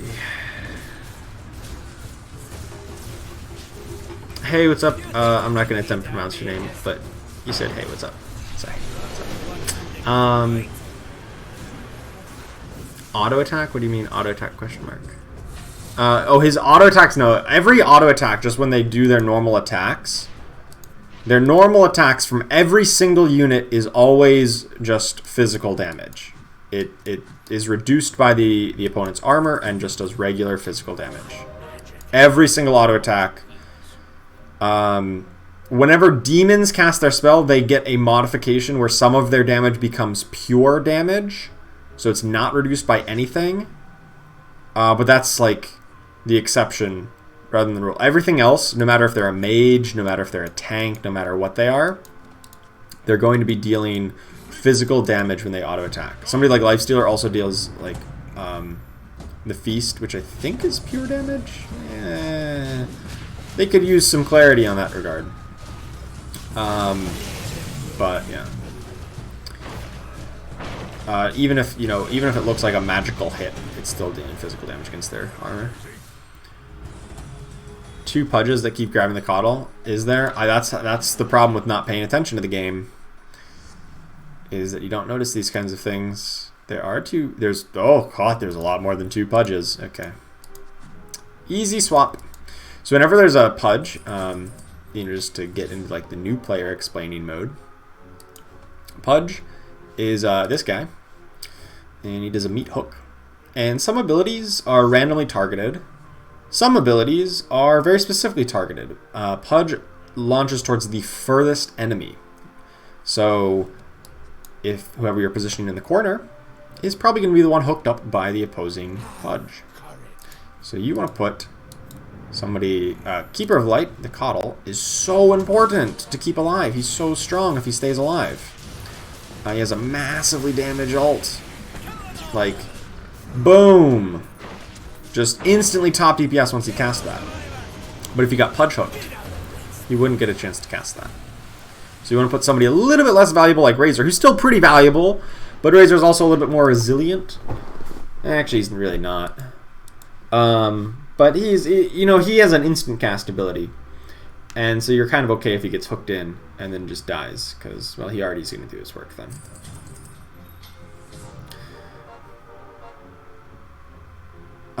What color coded? Yeah, they could do a lot in the way of clarity of damage types. But I guess they're kind of following in Dota's footsteps, like actual Dota, where like things are very obscure.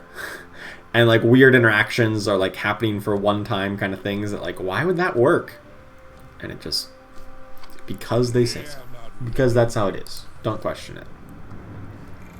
That happens a lot more in Dota than I care for in the game. But whatever. No, they still hooked my Coddle. Because my guys moved, but he actually got a full channel off anyway. He's still got a full channel. I guess I'm okay with that then. I guess we still lose. We lost to the Enthralled Lifestealer. That was my Lifestealer.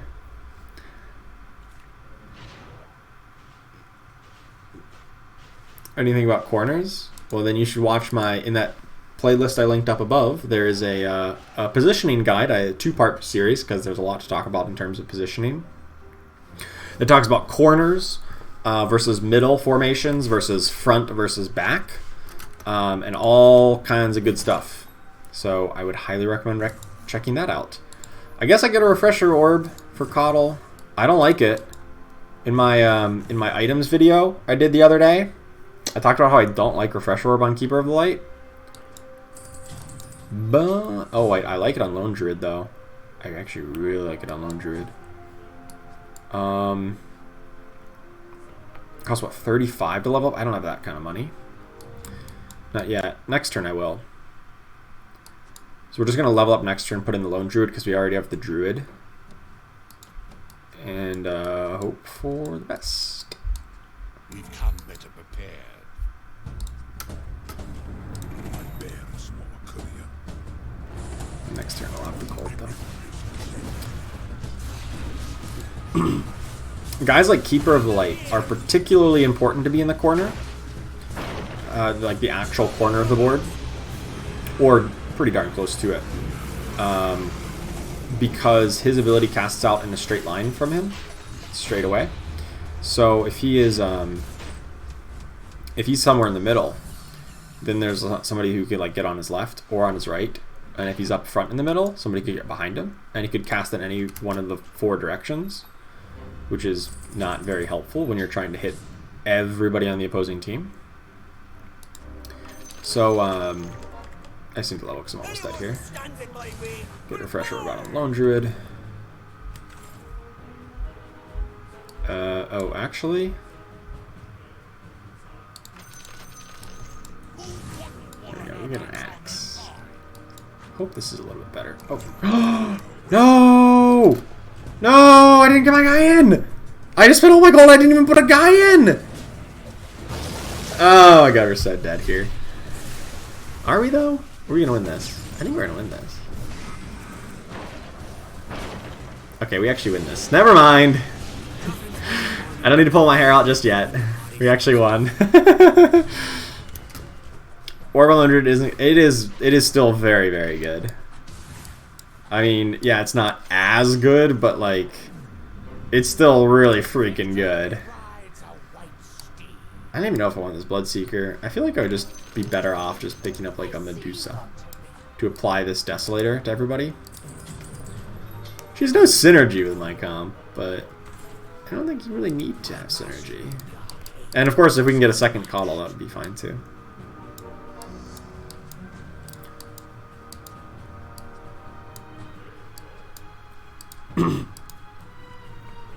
Stakes mean I'm not a bot. Well, That's probably the first time I've not put in a unit in a very, very long time. When I leveled up. I literally would remember it a lot. And this is the first time in a long time that's happened. See? They pudge hooked in the Razor. Now my Coddle gets to cast. Relatively in peace. And then we lose. Wonderful. Well, he gets a second cast off thanks to the Refresh Orb. Okay. Maybe I'm a believer in second Refresher. Oh, no. I guess I'm not. Oh.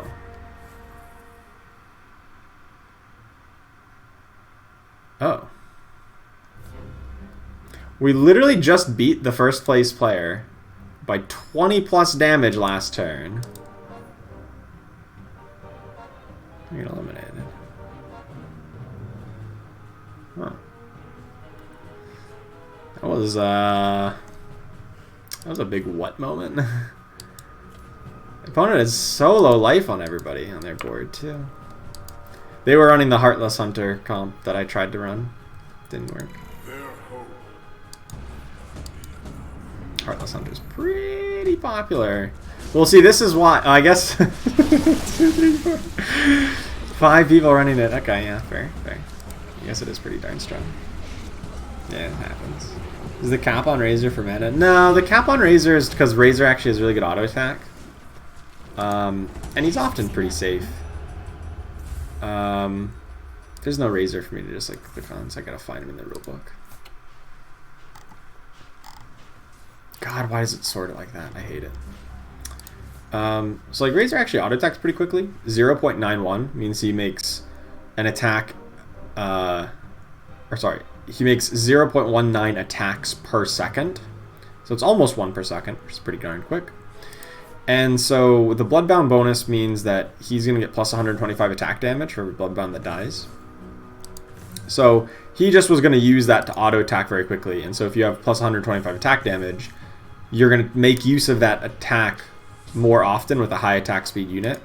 Whereas somebody like, I don't know, who else did I have on my board? Pudge? Yeah, his attack speed's garbage. His attack speed's 0.59. Who else did I have? Coddle? Keeper of Light has a 0.59 as well. Even Doom has a 0.77, a much slower attack speed. So Razor just uses it pretty well just because he's attacking pretty quick. Piece database, you need to read it? Well, you don't need to read all of it. I'd literally say, as a new player, to get your feet under it, like, literally just, like, understand, like, what the alliances are, right? Like, I'd suggest reading the alliances, which is much more approachable, I guess. And a lot of them kind of make sense. Like, brutes like to hit things. Warriors get armor. You know, like, pretty straightforward. Hunters attack fast. If you get an idea of these kinds of things, then just pick heroes that fit alliances that you already have. Don't necessarily worry about what every single one does in specifics, at least not right away. And please don't sort it like this. Why does it... It should sort by default within tiers. I think so. I personally think so, rather than alphabetically with everybody. I would just familiarize yourself with, as a newer player, with the alliances. I think that's probably a better place to start. And then just kind of determine, oh, I'm playing knights. Well, you should probably pick up Sven if you see one, you know, because he's a knight.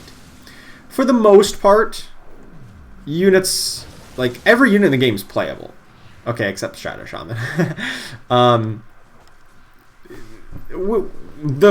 Compared to, like, card games, or, like, other strategy games where, like, things are just patently not viable, in auto battlers, for the most part, every unit will see play a lot of the time.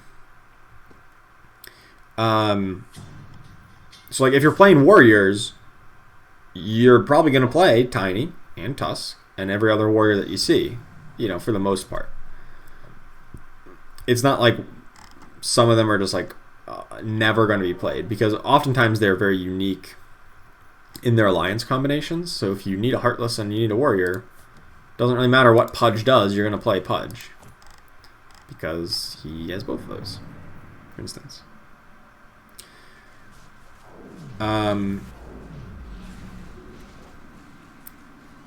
Only get the bonus fill the column, yes. So you need to get the 3 copies of the spirits, or the 3 or 6 mages, and then you get this different slash benefit. Play some knockout. I might play a game or 2 of knockout. I don't think I have the wherewithal to play another full game of standard mode. Especially because I thought this build was great. It was looking really strong, and then I got 7th place. I thought it was looking really good, honestly. I thought this was fine. I mean, instead of maybe Axe and Medusa, maybe if I did have a 2-star Treant, 2-star Lone Druid, maybe that's stronger. And of course I would want like a Lich over the Razor, but yeah, whatever. I'll play a game or 2 of Knockout, I think. I'm not quite ready to be done with stream, but I don't think I really want to play another full standard game.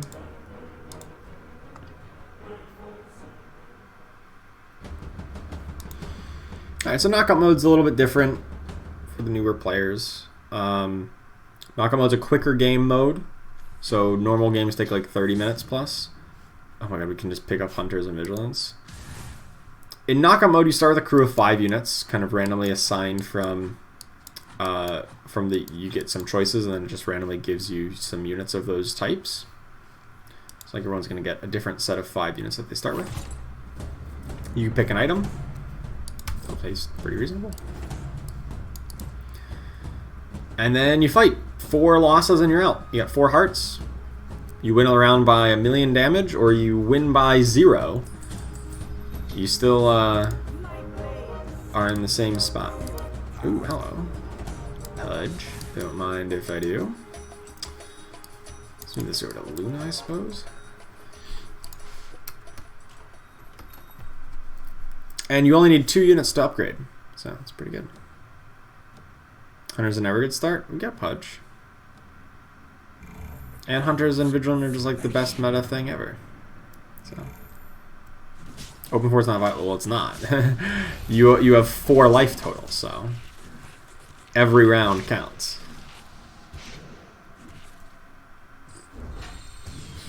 And I guess the picking up the Pudge was a little lucky.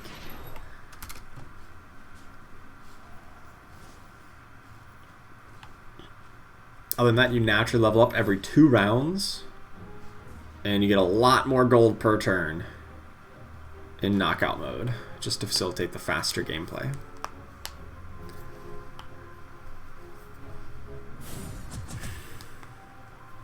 We need tanks. Actions speak louder than words. You have exquisite taste. We need tanks, so we're going to play Joel. He is the tankiest of tanks. I will fight. Boom! Draw Ranger. Kind of want some more heart. I guess I can just pick up a 2-star Dazzle.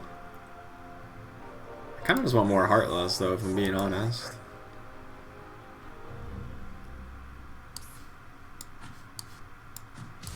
I feel like we have a really good damage output at this point in the game.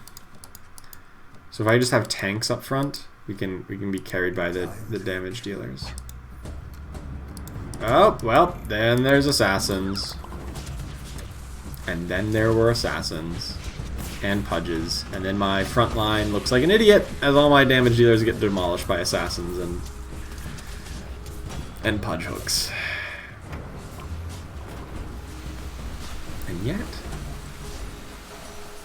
And yet, we still win. Not even close, baby. That's kind of close. Streamer's luck. We need some luck after that last game. Ugh. Vanguard's fine.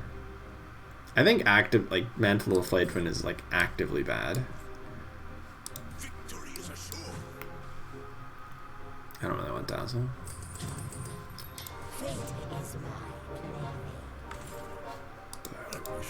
Easy mode.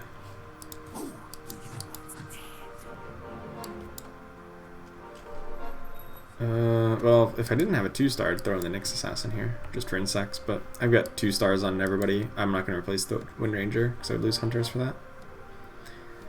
And I think my next unit in is just the Life Stealer for 4 Heartless.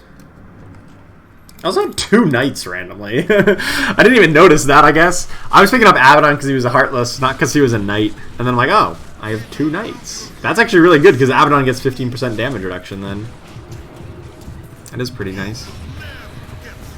Basically an extra chainmail on him. Because I also have Luna. Just randomly. Dragonlance on Luna. So I said Dragonlance. If you're going to play Dragonlance, it goes best on Luna, is what I should have said. I don't know if that's how it exactly came across. That being said, I don't want to play Dragonlance because I think it's garbage. But it is best on Luna. So it's kind of like, if you're dealt a crappy hand, this is how you should play it. But just don't get dealt a crappy hand. I mean, that's a little bit of an exaggeration. But I don't think Dragonlance really competes or is on par with other tier 2 items. And the problem is, Luna has the same problem that Medusa has that I was mentioning earlier, where, yeah, it's good on Luna, but so is every attack speed, attack damage item in the game is insane on Luna thanks to her Moonglaves. Like, every one of them is great on Luna. So, forcing her to, picking up a tier 2 item and saying, it's never going to get better than this, for Luna is, really bad. Because it, what if you get a Mask Manicizer or a Moon Shard? Then you need to put that on Luna, and then the Dragon Lance needs to go on somebody else, and there's nobody else because they're all it sucks on everybody else, you know. Sorry, I gotta play a little bit faster here. I mean, I kind of want Void. I guess Enigma is probably the exact Void I would not want. I don't know. So that's kind of where I was getting at with that. This is bad. My opponent has a 3-star Lycan, which is just OP of OPs.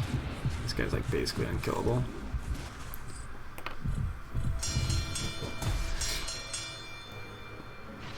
Just have good luck. Got it. I mean, it helps. Get rid of Nyx. Yeah, probably need to clear out the Nyx from the bench. Okay. That was good. Do I need to put a unit in? I do need to put a unit in. Free reroll. Try to go up to 6 Heartless. Seems reasonable. Seems very reasonable. Actually.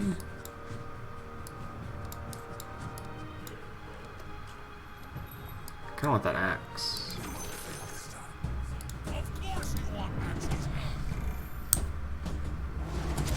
I don't know if 6 Hunters is really going to be a thing. Terrorblade's probably better than Weaver. What am I doing? Why do I have Weaver still in here? Yeah, Terrorblade's definitely better than Weaver. Yeah, I mean, I say that as Weaver, 2nd DPS here. Good call, good call. I was like, why do I still have this Weaver on my bench? And then I realized that, oh right, I'm running Weaver. Oops.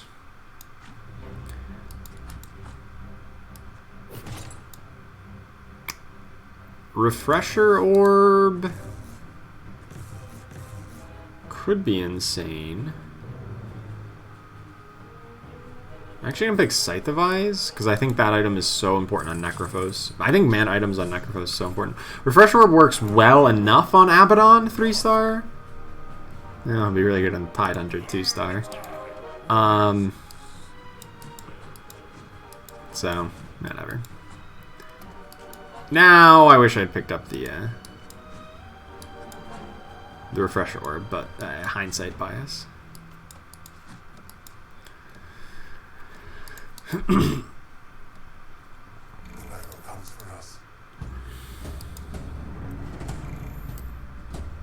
Yeah, 6 Hunter is not going to happen.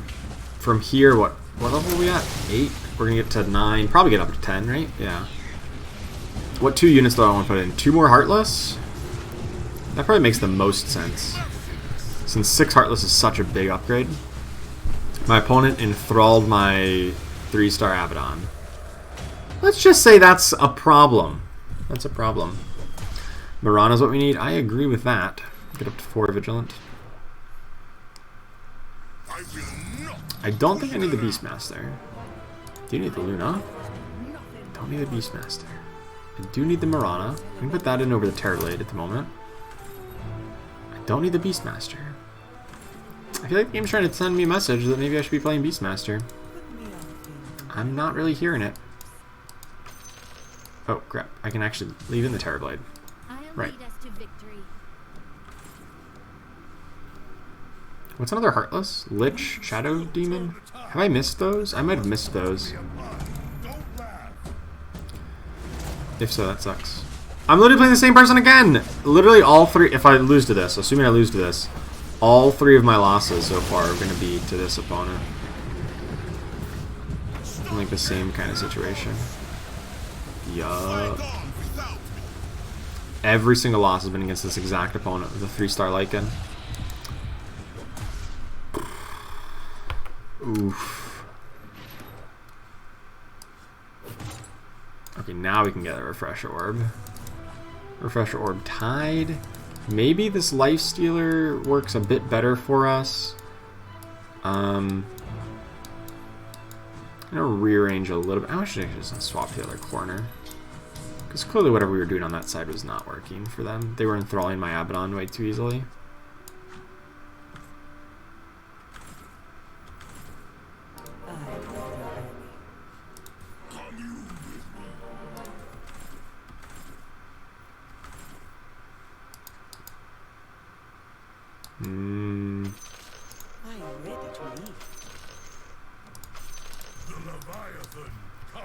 Alright, hopefully this works. When we level up, assuming we get another... If we survive here, we'll get another level up and we'll just throw in a 6 Heartless rather than the Terrorblade.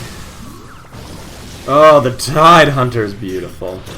I say that and my whole backline is already dead to an Ember Spirit who... Oh.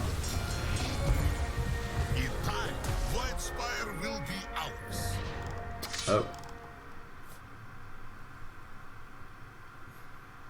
Well then. Well then.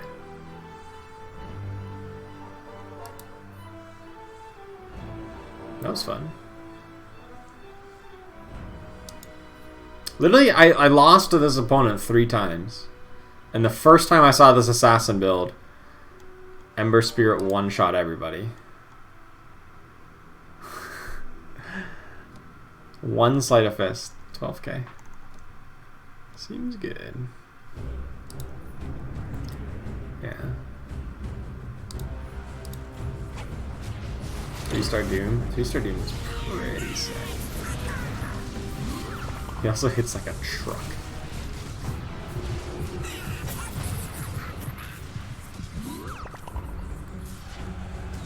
This assassin build's so good. 6 Assassins is pretty good in knockout mode because they just excel really hard at 3 stars on everybody.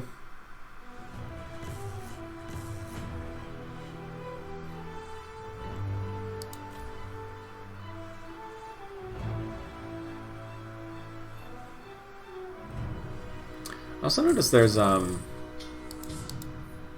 definitely a... I watched at the end of this, but on like the post-game screen there's definitely a bug where it's like the headline talks about like Jull and humans, and I did not have a single human in my lineup. So I wonder why it like made the headline about humans, you know? 3-star Ember Spirit with a Stonewall Pike, 3-star Slark, the Bloodthorn.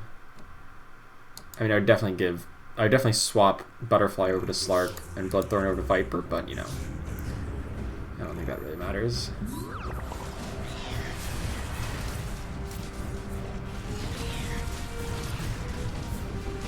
This boy did not get his Chronic Cube off. Slark is still just about that. 3-star Slark! Pretty good. Pretty good stuff. Alright, whatever, we lost that. Yeah, see here, it says humans aligned with Jolt, almost given to the wind. I did not have a single human in my lineup. Heartless, heartless. It's like, I don't want this to pop up right now. Vigilant, heartless, vigilant, scaled, heartless, heartless, vigilant. I didn't have a single human. It's weird. All right, yeah, I think it's probably time for me to call it a night too. But hey, we got some negative climbing going on. We got some achievements or some challenges completed. We lost some ranking in ranked, but I feel like we got a better handle on the meta. You know, we tried some assassins that didn't really work. We tried some hunters that did work. We tried brutes and mages, which I actually think has a lot of potential. So I feel like I learned something. I feel like I got better as a player by playing today. So no matter what my rank says, I feel like I got better, and so I feel like I improved. So that'll be it from me for tonight. Thank you all so very much for hanging out and watching. It's been a nice time, and yeah. So I'll see you next time. I don't know exactly when next time will be, but like tomorrow I'm either gonna stream or put out a video or two or something. We're gonna do something. I just don't know what, because I'm bad at planning, and that's one of my flaws. So that is all right. Thank you so much for watching. I'll see you then. Have a nice night.